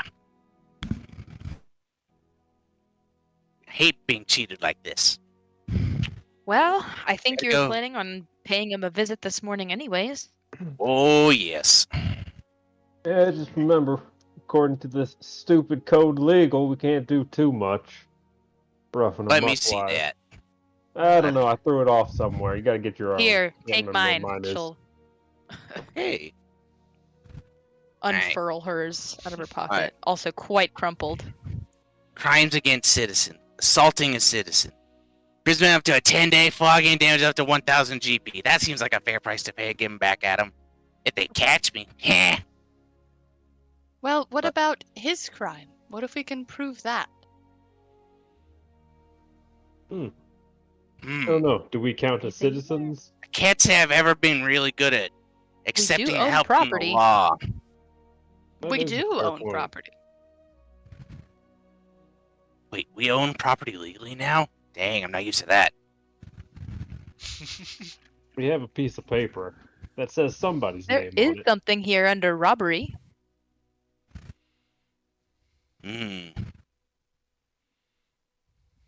So who wants to go bother the guard and tell them that our kidnapping's turned into a completely different robbery case? I'm sure they'd love to hear that.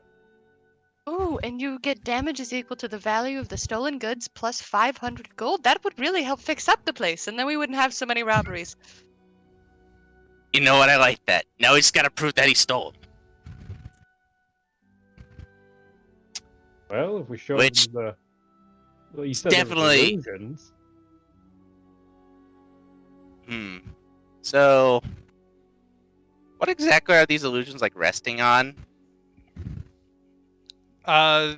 They are resting exactly where you had the eggs positioned. Like on the Okay. hay. Yeah, I had them in like a crate,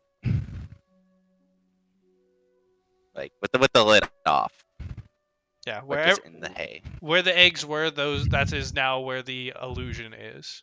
It looks as if, until you went and grabbed them, they looked like they had not moved.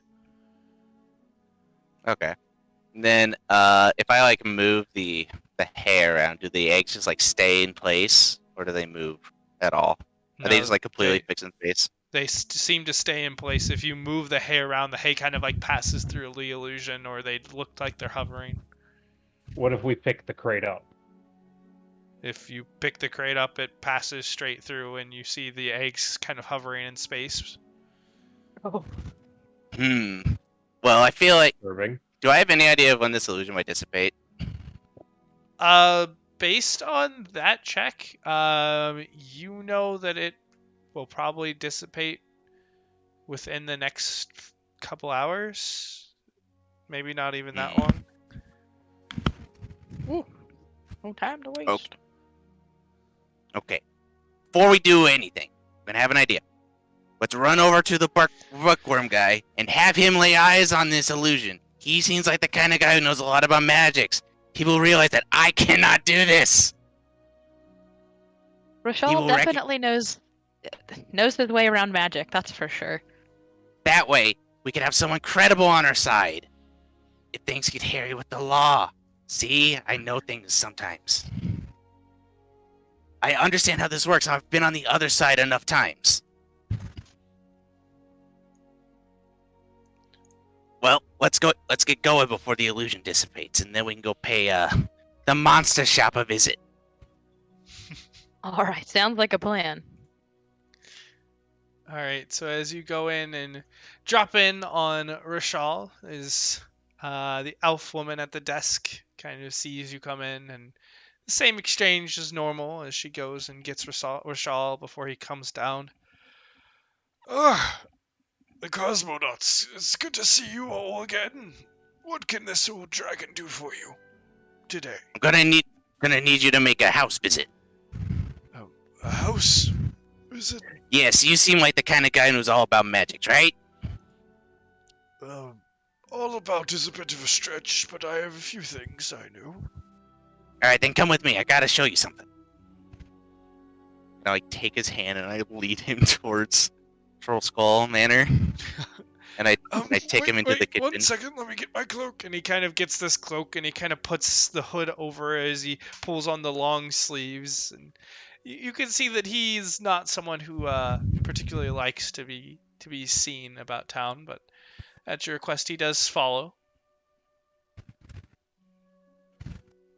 Alright, and I lead him up to the crate with the illusion magic. Please tell me it's still there. You lead him up, and it is in fact still there. So I got these eggs from a magic bean, right? They were stolen last night, and the perp left this fancy illusion just to taunt me. You see this? There's no way I can do this. This is some high quality magics right here. Wouldn't you agree? Let me take a look. And you see as he begins his own ritual for detect magic, as he begins to do a similar observation to what you had done before, and you kind of wait anxiously and impatiently as he examines the spell before kind of standing up, kind of dusting himself off. Well, this is, indeed a trickier spell. I'm not quite sure what your capabilities are as an individual, though I can't say one way or another whether you're capable of such magic or not. But as I understand it. This is not a difficult spell to replicate. And while I believe you that you are incapable of such magic and that someone perhaps made this, I am not sure that it can be proven.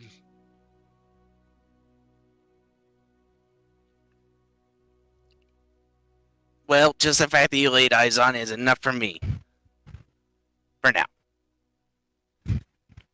Thank you for your service.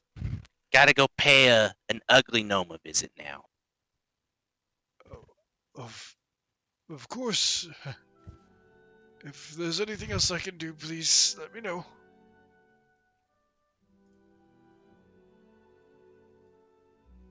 Thank you kindly. And I start waddling towards the monster shop. This Pats kind of waddles out, and Rashal heads back to his shop and kind of gives a nod and a wave to you, Ezra, as he leaves. Are you all following after Pats? Well, I've got nothing better to do right now, so yep. Gonna get some revenge for some eggs. Wait a minute, Pats. Shouldn't we alert let the watch know about this? Like, have them see the illusion? You know what? That could work too. I like that idea. Yeah, we'll get them fancy lawmen on our side, I guess. Although we didn't put much stock in them whenever we were asking them to look for Indari. That is true, but at least, we would have a witness on their side. So they can, there's at least proof that there's floating eggs and not just, it's more of a proof of a robbery.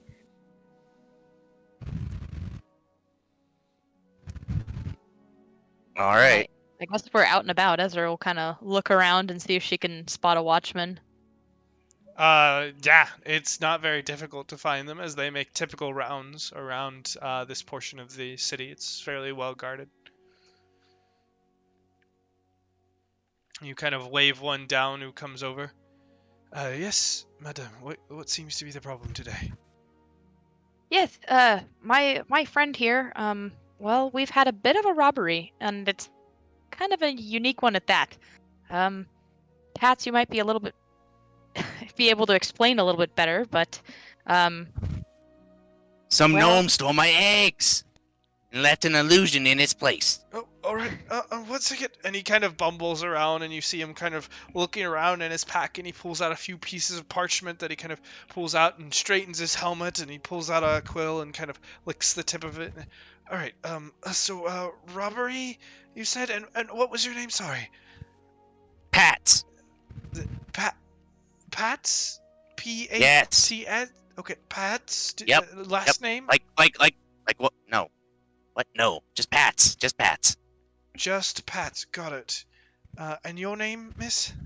yes, my name is Ezra Drayden. Ezra Drayden. And I know this is very important for you to be taking notes, but time might be of the essence. I know Pats was saying this is an illusion that might actually fade, and we just want you to be able to see it. Yeah, you can make your scribbles later. Let's sorry, go. An illusion? Okay. And he kind of like stumbles and kind of follows after you all as you kind of lead him in. Where are we going exactly? Trollskull Manor. We are the owners and proprietors of this fine establishment. At least at some point in the future, it will be a fine establishment. I'm sure it will. I am sure. You kind of navigate him over towards the manor and kind of take him in the front door over towards the pantry and into the kitchen, and you kind of point at the crate or the lack of crate where there are 3 hovering eggs in the middle, and he kind of looks. They're still there. How are they doing that? Are you? It's an illusion. Magician? Are you all magicians? I thought you said there was a robbery. Is this some kind of joke? No, there were real eggs sitting in this crate that was right here last night, and when I came to check in on them, so I can go sell them, they're gone in their place with these illusions. pass her hand through the floating eggs to show that they're not even like tangible object. All right. And he kind of pulls out the parchment again and begins writing. Illusory. Illusory. Just purpose say fake taunting me. eggs. Magic fake eggs. Right. Hovering, and you said the real ones are gone. Did they look like this? Yep. They look exactly like these. These are exact replications of what these looked like. All right. Gray. He writes down Sir, a few it other seems notes. like they took them and then they didn't want us to know they were gone, so they left this. But the thing is, these are things that people would check on constantly. And actually, the fact didn't you that they let- already sell a few of these? Exactly. I already sold Right. a couple of them. Yeah, you were supposed to finish the transaction this morning, so. Who did you sell them to? I sold 2 to I didn't catch his name. He's a dwarf. He works for the Dark Moon Carnival. or the carnival. Yeah, the Sea Maiden's Faire. I could Dwarf, tell you what Sea Maiden's Faire. he's one of the trainers for one of the attractions. Very nice attraction. Trainer. Gosh. Yeah, but Yeah, the Menagerie. All Oh. manner of creatures mystique, and I point it on the flyer that I pull out of my pocket. Anyways, Gotcha. there was gotcha. another guy. We went to the monster shop down in the one of the wards, one of the southern wards. Sold one of them to this gnome guy. Then came back for the night, stashed our eggs, went to the fair. Some other stuff happened in the night, but in the morning I went to check my eggs, and they were gone. And my ghost friend here told us that a gnome stole them in the night. I'm sorry, your ghost friend? Yeah, this Yeah. place is haunted. we can just move past that, I think. How Very else is he important. gonna know that the gnome stole it? We don't know that it was the gnome, though he did express interest in having and purchasing more. He did. I was Hey. supposed to sell the rest to him today, or one of them. Yeah. He was asking a lot of pointed questions on how many you had and if you had more. He was a Oh, slimy-looking guy. Okay, one note. Do you know what these eggs are? What they do? Where they came from? No. He was going to kill Oh, where came they from, came yeah. from? Yeah, they came from my bean that I planted in the ground. I did it in the market. All right. Is this? Yeah, Is Durizen this will some just sort of hand to his joke? face. No, It's sir, not a joke. I'm deadly serious. I'm very upset, and I'm upset that you're not taking me seriously. Pats, calm down. Sir, do you know who Clemic is? Pats, go ahead and first roll me a persuasion check at disadvantage. Perfect. Came from my bean. Oh. It came from my bean. Okay. Hey, let's go. So, yeah, as you just are kind of exclaiming out at this, and this person is trying.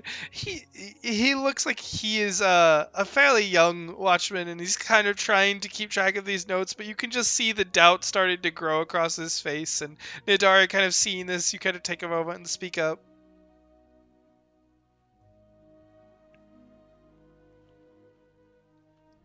Was there something that you wanted to say? Hannah? Sure helps if I know which way the mute button goes. Oh. I was asking if... Do you know of Clemic? Clemic.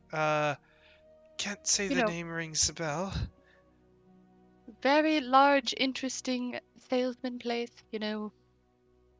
Down at Kobold and go market. home. The place that'll sell you crappy Yeah. water skins for 50 GP from the weave. Pat, I do He's that in got air that quotes. balloon. We're by the market. Pats, Yes. calm down. Do you know of this man?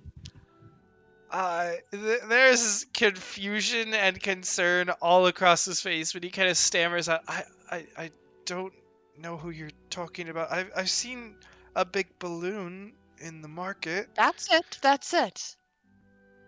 Well, he has very interesting items for sale, and these eggs came about as part of one of those items, and they're very, very important, and the person that took them knew this. Yeah, Pets. And that's How what much you was need to that know. gnome willing to pay you per egg? 5 whole platinums. That's a lot of Yeah. platinums per egg. Yeah, you I had see 4 of them. his eyes go kind of wide. Yeah, we had a transaction laid up for this morning. I see. Um. Well, in that case,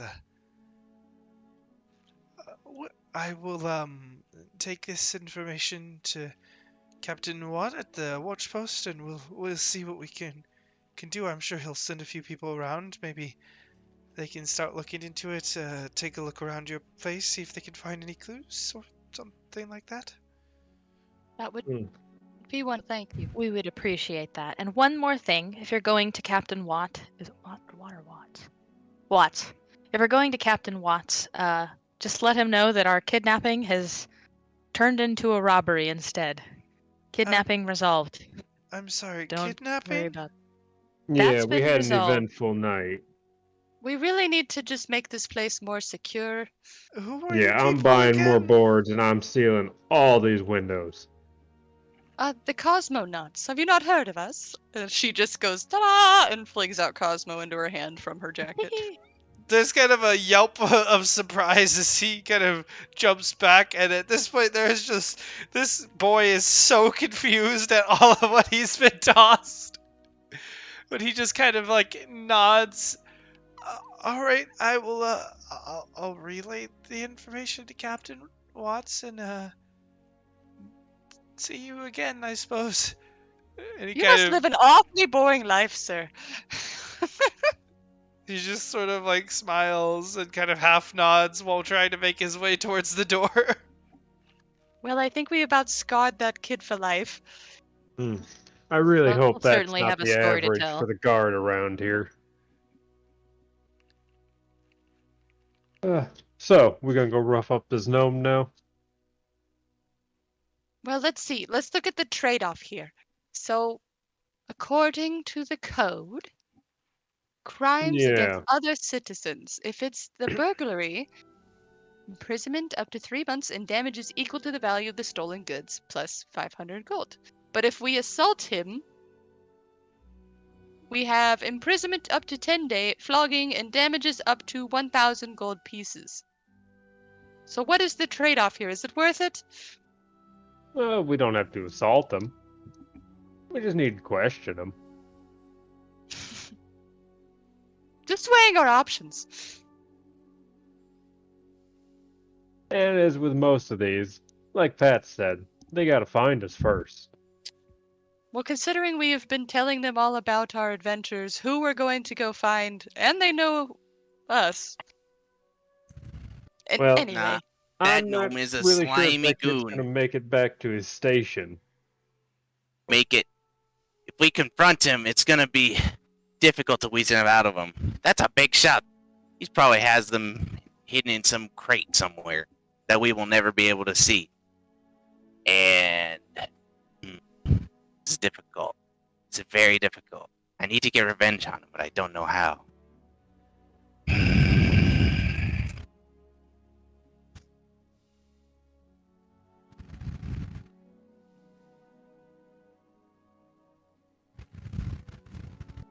And Pats, you said you couldn't make any illusions like that?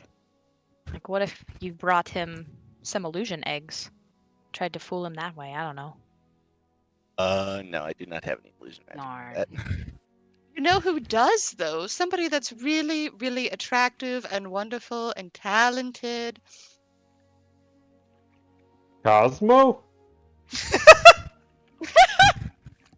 Yes.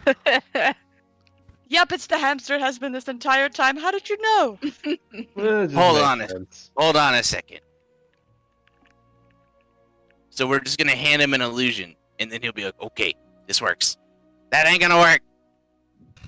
Unless we take a stone and make it look at the egg. I like the way you think. Well, maybe if you try and bring him some eggs, because you were going to give him some more, weren't you? We could just I egg his was. house. Ooh. I was, but I don't have any more eggs. And I highly Well, doubt we the could go beans to will be them. kind enough to give me more eggs. Well, instead of destroying many platinums worth of eggs, why don't we just get normal ones from the market and then egg his house with those? Or maybe like hire some of the neighborhood kids to egg his house. There we Ooh. I'm go. sure they'd like that. Plausible deniability. You're learning, Durizen. You're learning. Influencing the youth. More Yeah, items what go about on the those wall youths ball. that broke into our house that one time? Yeah, I it haven't wasn't seen our them house around. yet. It was our house whenever Volo gave us the paper. Well, which I guess happened afterwards. But semantics.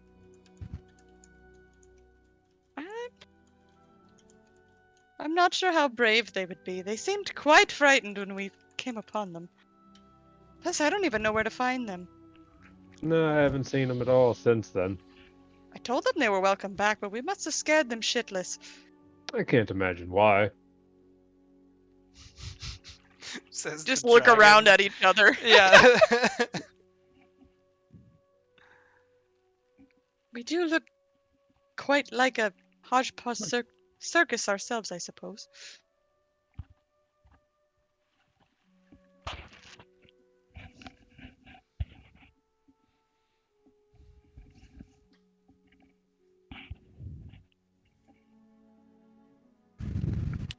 Maybe it would be a good idea to know what was actually in those eggs. We could go pay that dwarf guy a visit. Maybe he'll spill the beans. No, spill the eggs? I guess they did come from beans. Yes, True. spill the bean eggs. Yes, yes, that's what I was going. No, I don't like that at all.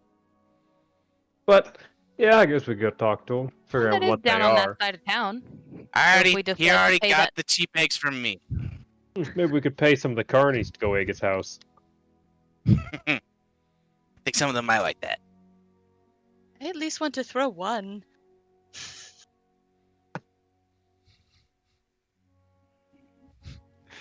So are you all heading towards the Sea Maiden's Fair then? We're gonna go We would find like us to the pick up dwarf. eggs on the way. Sure. Oh, eggs. I One just got carton of 50 eggs. gold. I'm ready to buy some regular eggs. Don't want to go back to the magical mystery coin machine? No. No. See if they'll give No. us an egg. Well, not. We've all had our turn. Oh, maybe if I go I there, need I'll an get egg. a magical handkerchief. Ooh. And then just press doom upon the tiefling in a box. That is right. We still got to figure out how to steal some sort of handkerchief. Well, Oh yeah, is there a time limit on that one? I don't know. That one sounds dumb, but I mean, hey, that's just my job. I can do that while you're sleeping if I need to. Besides, I see best in the night anyway. And yeah, that's fair. does it have to be stolen?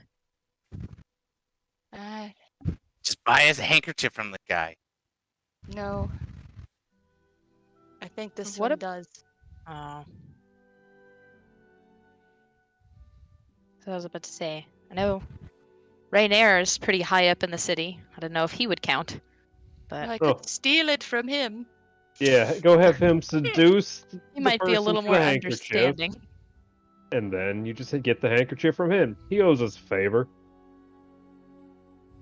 I'm sure do he we- wouldn't mind coughing up 2 handkerchiefs. Just get him talking to Volo, and I bet we could just take it.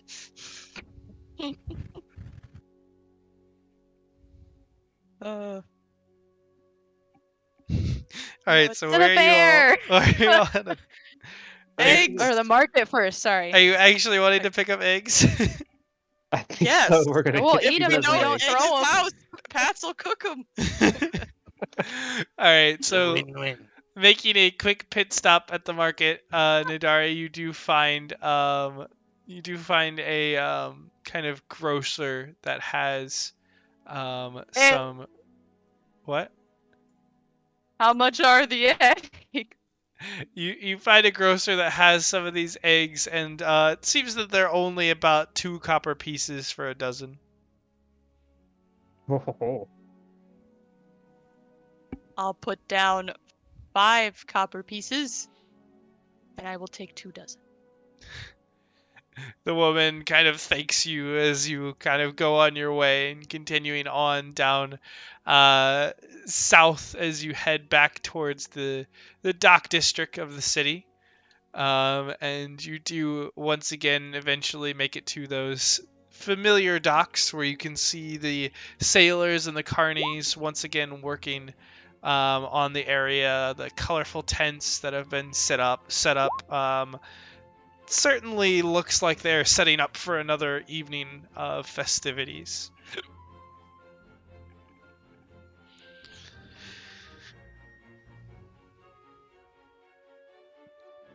So we need to go find this dwarf. Probably setting up the monster thing again. The menagerie, yeah. And I certainly wouldn't mind if I got to glimpse an animal or two. So, Pat, you want to lead the way? I don't rightfully know what this dwarf actually looks like.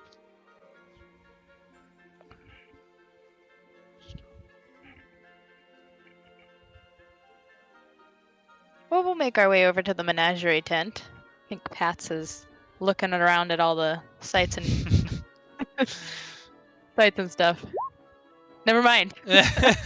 Oh, I didn't see that he was there. Okay, I'm back.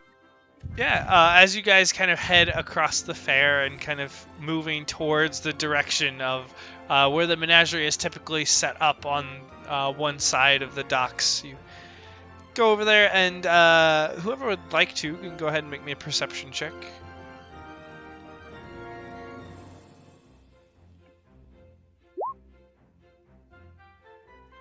That should not have been an advantage.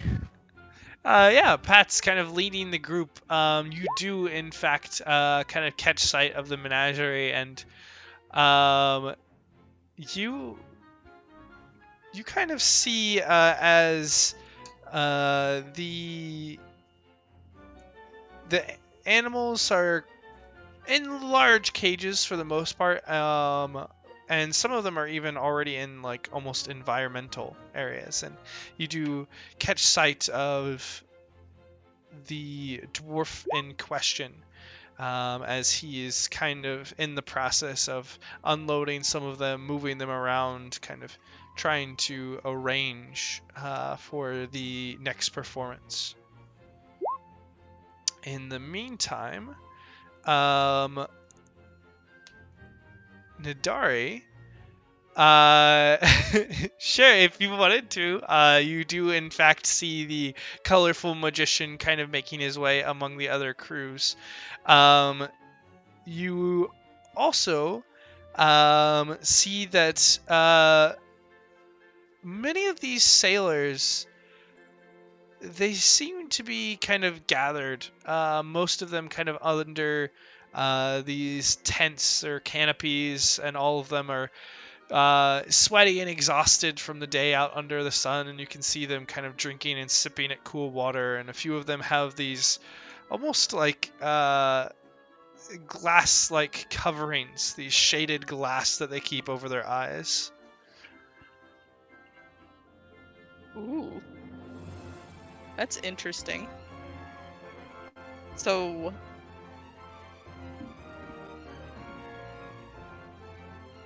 these are the sailors, not the performers, or is the performers are the sailors? I don't remember. No, these are the sailors, not the carnies and the performers. So these are the ones that are like unloading equipment, kind of looking like the hands. They look like they are the sailors of the actual ship, but also assist in setting up the equipment in the tents.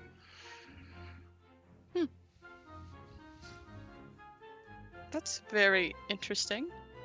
I feel like she would look at it as very interesting and wonder why they need those, and then get very, very excited at seeing the magician guy again.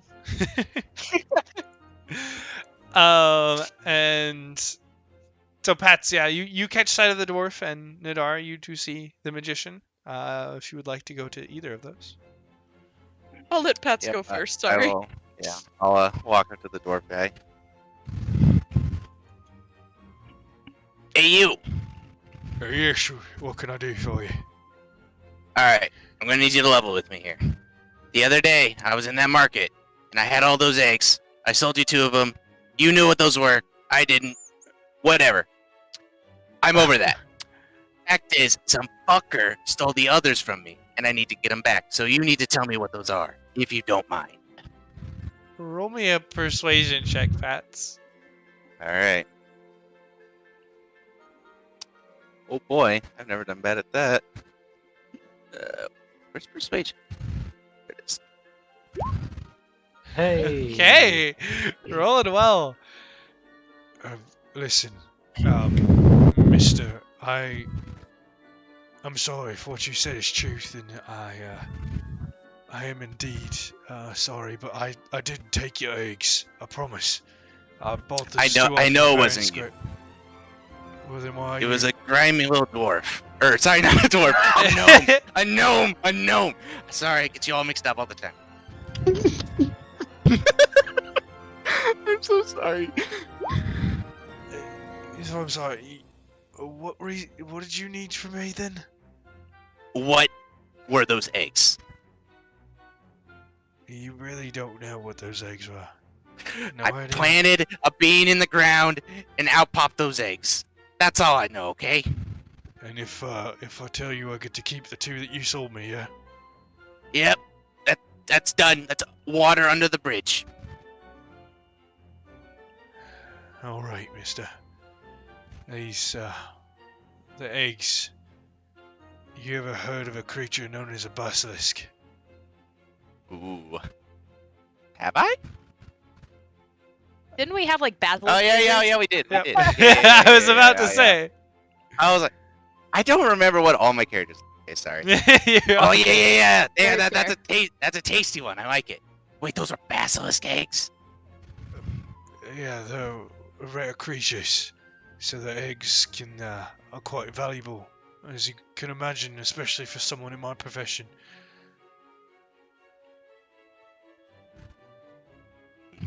That explains why the monster shop guy.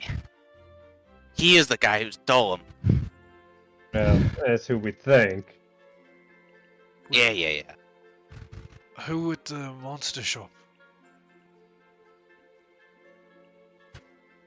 The main guy, the gnome. I forget his name. The main guy. Ezra lean over and whisper, "Hey, his name what?" I'm sorry. The owner of the old monster shop is an elfin man. Who is the gnome that we interacted? Pinewood. In something? Pinewood in. Pinewood Intelwick, as you In- kind of Pinewood. relate. Yeah. Pinewood is one of the clerks. He manages some of the business up front. But if you're looking for the actual owner, it's Elbrith Centarum. They made it sound like that you guys do have done a fair share of business with you.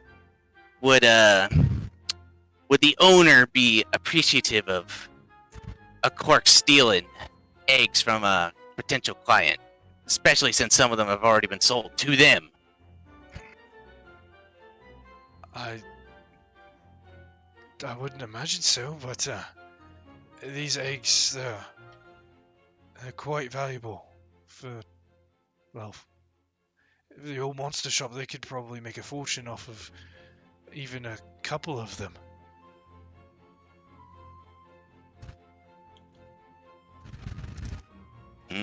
That explains why they would be willing to break into our house while we were at the fair last night. Steal the eggs and then leave an illusion just to taunt us afterwards.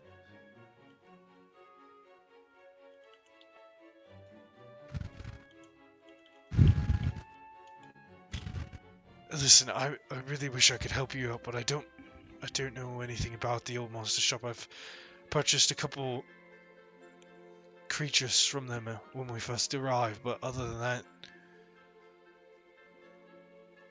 there's probably other people in the city that might know more, but we're travelers.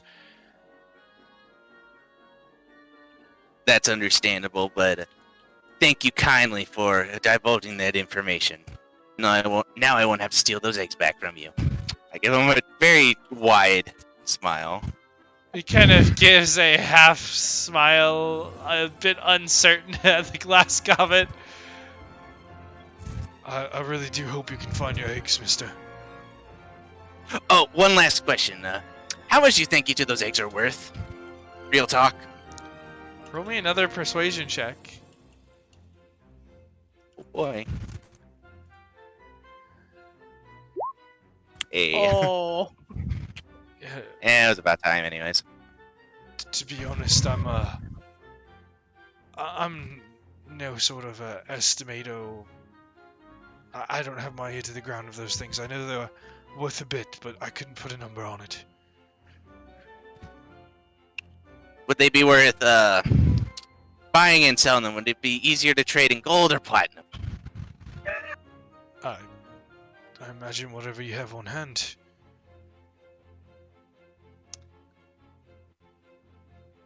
Fair enough.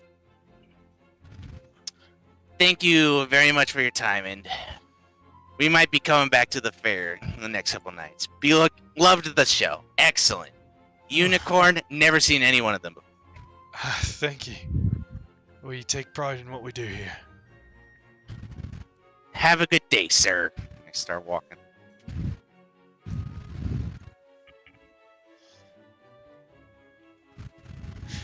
All right, and Nadari, did you want to go talk to Thurston? Yeah, I totally do. All right, so catching sight of the colorful tiefling walking through the crowd, the kind of gold of his jacket glinting in the light, you kind of rush over and kind of jump out to the side of him and... Oh, well, hello there.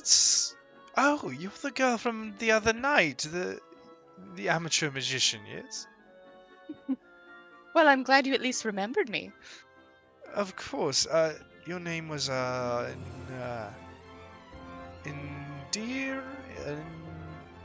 Oh, you're close. Sorry, it's right on the tip of my tongue. We go through so many of these, I have to memorize all of the names. You understand, I'm sure. Of course. My name is Ndari. Ndari! That's it, I was right there. Well, your show was quite intriguing. I'm very glad you enjoyed it. I have to ask, though. Something about that. It was magic, right? Well, the magician never reveals his secrets, of course. Hmm. Yes, I know the policy, but that's no fun. It's just that when you had us disappear, it felt... Well, I suppose you're not going to tell me anyway. I'm sorry, why are you here? Oh, we were coming back to talk to somebody, but... Well, I saw you and I thought I'd say hi, I suppose. Oh, well, hello. Good to see you again. For some reason, I thought you'd be a lot happier to see me, but apparently I'm not as memorable as I thought. Well, I certainly remember you. I just am a bit uncertain of what I can do for you. I don't often have many people coming up to me after the show other than fans, of course. Well, as a fellow magician, you might say. You did call me an amateur. Maybe there's something you could, teach me, some wisdom you could offer, You're not very good at small talk, are you? Not exactly. I'm doing just fine. If you want to talk shop, we can talk shop. You just seem quite awkward. Did I interrupt something? Nadari, go ahead and make me an insight check. Is he freaked out because of what I am or something? I'm curious. Sorry, I was also playing with my cat. As you've kind of have gotten the chance to talk to this person and kind of gotten the jump on them, they seem different. You can clearly see that they're not as comfortable. There's not the confidence about them that you saw the other night, and it suddenly dawns on you where you are. This is a carnival. It's an event, an entertainment. Was he in character the whole time?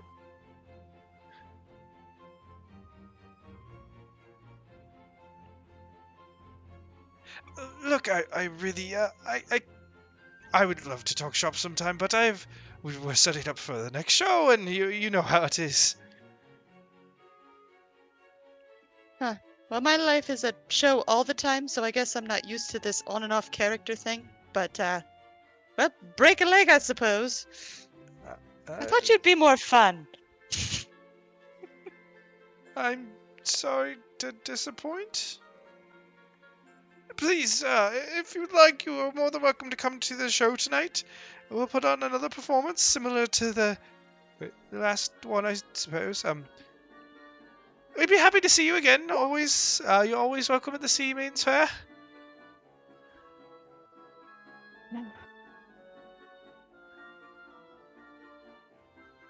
Yeah. All right. She kind of waves her hand, very disappointed, and walks away. Somebody else did magic on my floor. That's really cool. Or, oh wow, the magic chick is back. I'd love to talk to her and wonder about her fucking hamster. No, I just want to sit here and go, oh god, it's a person.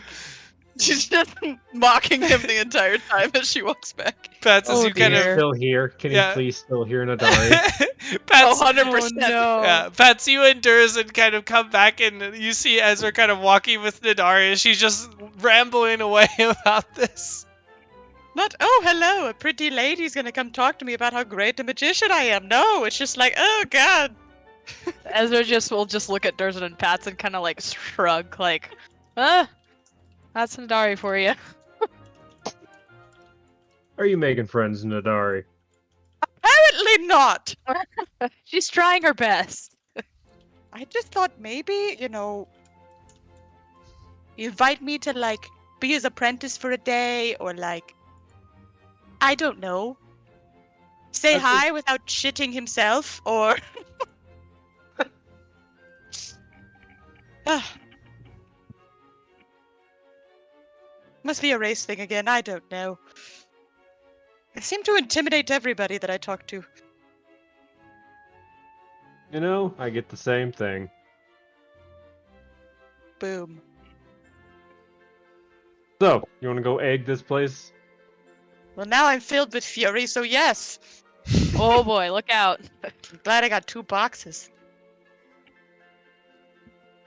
Seems like the next stop is the little shop of monsters. The shop of monsters. Yeah, I guess we should go have a talk first. Are we talking to him first, and then egging his house? We can go right to the top of the owner, Mr. Yeah. Elf. Let's talk to him about his employee. He might not be Or- too happy about it. We could ask some urchins to see if whether or not the shop owner would be on the same page as this thieving clerk or not. Because you don't want to go directly to the big guy if he's just gonna be an enemy. See what the general lay of the land is. Sure. Let's check it out. Gotta love them urchins. Okay, so are you trying to find some sort of urchin around the area? Are you asking one here, or? A wizened old around- beggar. Yeah, Why? a beggar or an urchin. Around that area. Yeah, Around the beggar king. I believe That's they're- who we need. Are they in the trade road or the southern ward? I remember they were like right on the edge. Yeah, they're right on Yeah. the edge, but technically they're in the southern ward. Okay. I think it's like right here on the map, right? Next Yep. to Rude Stroll Here. and Caravan. Okay. It should I be. remembered something. Should be displayed. You guys should be able to see it. Yeah, it's like Yeah. just south of Yeah. Caravan Court. Yeah, I see the icon, but I can't like see what it is. It's not named. Oh. Just want to make sure. Ah. Whoops. There we go. That, Oh! Oh, wait, Wait, they're is- all supposed to have names? Do none of them have Nuh-uh. names? None of None them of have them have names. names. Oh They're no! just like, which I was just like, huh. I think I remember going here. No, I You am idiots so don't remember sorry. anything. Whoops. Maybe. It's fine. Yeah, no, I've The just big been going map. like, I think this was that thing, so then that has to be this Oh, that thing. I was like, dang, we've been sucks. all over the dock board. You see all these points of interest? I feel like this is an appropriate time for the Zelda secret sound to be like na na na na, and all the names come up. I am so sorry. I did not realize that you Acquired guys the couldn't compass. see couldn't see any Sir, of the you should be names. ashamed. We had the Oh, yeah. compass the whole time, and you were just like, nah. You don't get to remember names. If you don't remember off the top of your head and spell it right, you're screwed. Spell Oh, it right. no. No. I don't think I've spelled a single thing right. Oh With yeah, that same. reference. Oh goodness. I did not realize how bad this was. Nah, it's Hey, we fine. caught it early. Hey, you're just testing us. I'll have to do this for Thursday too, probably. See ya? See, we are the bug testers. Oh, that's really funny. But yes, you guys head over to the area of the old monster shop. And the southern ward is definitely a far cry from that of the north ward. And you do not see the same level of wealth that is kind of present. More guards, and there are certainly the occasional beggar and urchin across the streets. And if you would like, there are a few older gentlemen who kind of sit on the road. You also see some kids running around with kind of sandals and old clothing. Caravan Court itself, it's a fairly large, open, packed dirt courtyard that is constantly a general assembly for caravans that are kind of moving into the city. And there are draft animals and drovers and many people who are trying to kind of come in and resupply. And many of the beggars here kind of hold out, trying to get handouts from the many caravans that pass through.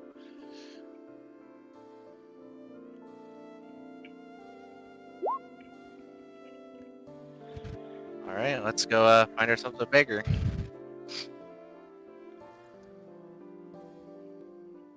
Yeah, you guys kind of see an old man kind of sitting off toward by himself, and as you kind of approach, he kind of holds up a hand. A coin for an old man, please. You'll get your coin if you can answer our questions. You know anything about the old monster shop? Right over yonder. I've got all sorts of creatures over there, yes. You know anything about the, alright, flip him a silver. You know anything about the people that work there? His eyes kind of light up as you see the silver, and kind of darken as you ask the question slightly. Just, There's quite a few employees. I see them come and go from time to time. Sorry, I had to turn down the music. It's really loud. There we go. What was that gnome's name again? Sorry, I started writing it down and I stopped. Pinewood Intelwick. Intuick? Intelwick. Okay. Intelwick. Yeah. You know a gnome by the name of Pinewood Intelwick? And I toss him another silver. Name doesn't sound familiar, but I've seen some gnomes that work there. There we go. That's not how I spelled that. Kind of a slimy looking guy.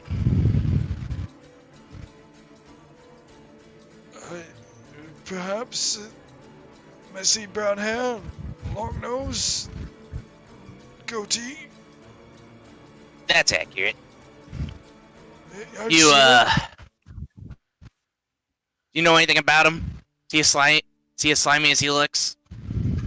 I can't say, sir. I don't know about his life. I just see him come by. He doesn't often give handouts to us, so we don't really pay him much mind.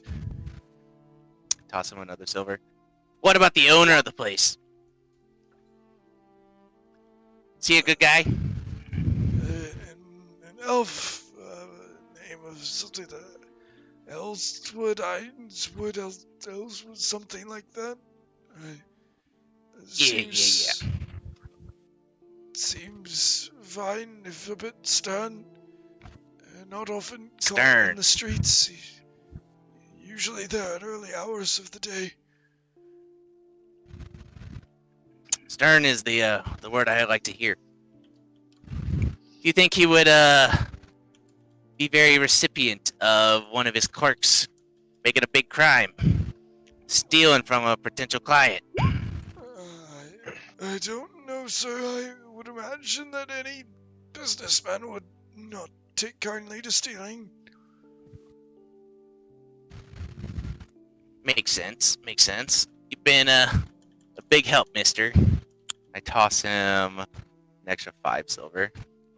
Thank you, sir. Thank you. And he kind of grabs the coins and kind of scuttles off into the alleys. Go get yourself some soap.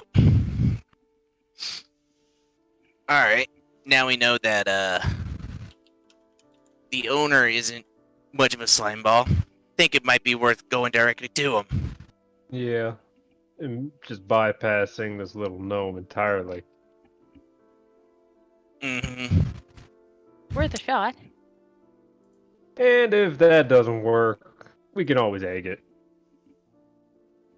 I like the way you think.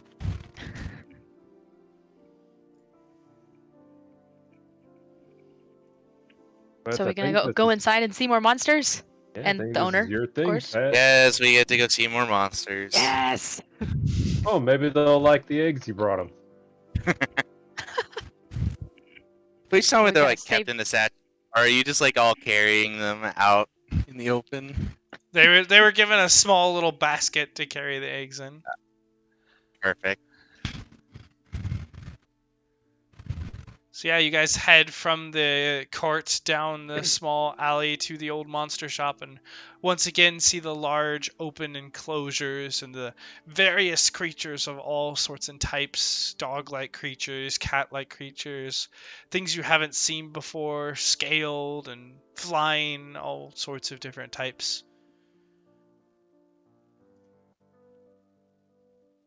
And you do see there are a few kind of people, prospective buyers, kind of milling about, as there seem to be fairly often. And you kind of heading towards the main building, you do see once again that there are a few counters, one of which you do glimpse the gnome behind.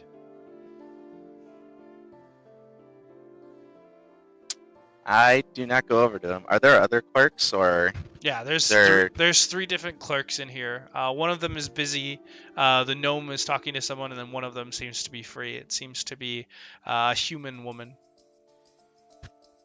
All right, I would like to go up to the woman. She kind of straightens in her chair as you approach. Ah, welcome. What can we do for you today? Is the owner, Mr. Elswood, around? You mean Mr. Sintram? Symptom, yes. He should be in his room. Do you have an appointment? No, but I have some urgent business to speak to him with. Can I ask your name? Pat's the goblin. Pat's the Goblin. Oh, right. I will, I'll let him It's know that it's you're about around. it's a particular sale that happened yesterday. All right. I will, let him know. And she kind of goes and leaves her point and heads to the back room, where she passes through and You wait for a moment before she comes back out. Well, Mr. Pats the Goblin, Mr. Sintram is a very busy man, and he has quite a few meetings with prospective clients today. Could you perhaps come back this evening, and he may be able to meet with you then? This evening? What about now? I think this is some very important information that he would like to know about. Like It's about a sale that happened yesterday in one of his clerks. One of the other clerks here. I'd side-eye Pinewood. Like I said, he's a very busy man and has many various contracts and meetings to get through today. If you had made an appointment, perhaps we could have gotten you in, but at this moment, the earliest that he's available is this evening. But if you're dissatisfied with service, you can feel free to give me a recounting of what happened, and I can pass it along. What time is it right now? Like, how long of a wait would it be? It's maybe like 1 or 2 in the afternoon, so a few hours. You know, I think I can wait until to speak with Mr. Sintram. Wonderful. What time would that appointment be at? If you would like to show up at 7 o'clock this evening? That seems doable. Wonderful. And I will make sure you get added to his schedule. In the meantime, is there anything else that we can accommodate for you? That'll be all. Very well.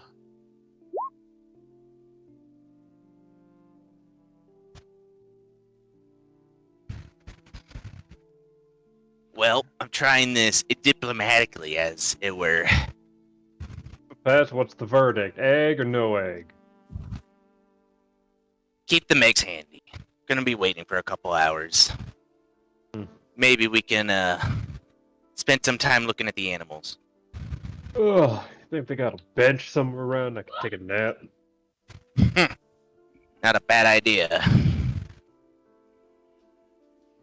There are, in fact, a few benches scattered around. You saw some in the court, and there are some actually, like, appears to be waiting areas in outside of the monster shop as well. While Ezra is probably fawning over all the different Oh, animals, absolutely. Durizen is Up and gonna down the go aisles. Or outside the front hallways. door and fall asleep on the bench.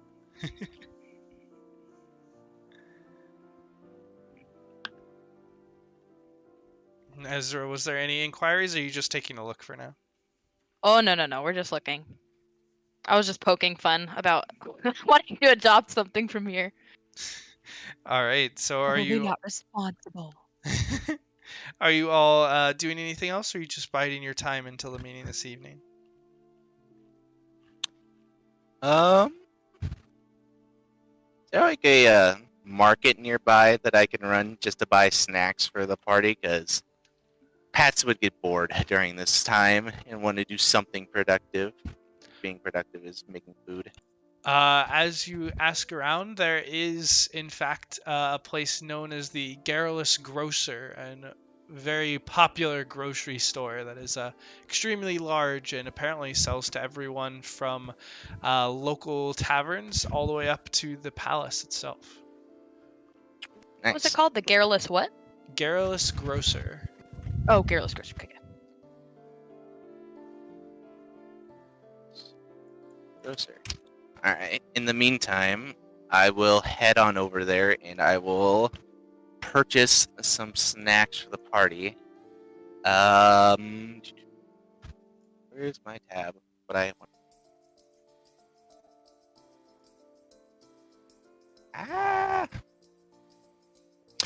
There we go.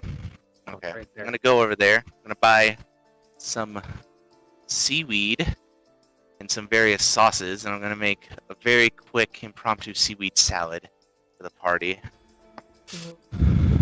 Love me some seaweed salad. And Good choice. I assume this is gonna be something like a short rest, right? That we're gonna be taking. If you would like to, yeah. I hope Do at some that. point we get rice balls. Ah, Oh. you There's good or I is suppose. not going to be impressed by seaweed salad. Uh-oh. And I use my chef's feet to give you all. Oh. Okay, maybe. It does. In wait, that doesn't actually do anything. It's not really in combat, but I used it. But it was used. So yes, as Ezra kind of takes a look at all of these animals, and Durizen takes a nap. We'll say that Nadari and Pats kind of head over to the grocer and begin to look through and pull items for the. What was so good with eggs, Pats? Don't do this to me. As you all Well, get we some, don't really have any way of frying some eggs right now. You get some Aw, no fun. ingredients for various salads and meals, and Pats as you prepare a nice meal, dinner for everyone as they wait. Eventually, 7 o'clock hits, and you are brought in for your meeting with Mr. Centrum. And that's where we're going to go ahead and end it off for today and meet up next week. And so we thank you, everyone, for listening and watching. And we will pick up with another episode of Dragon Heist next week at 6 p.m. Central here on Javelin Entertainment.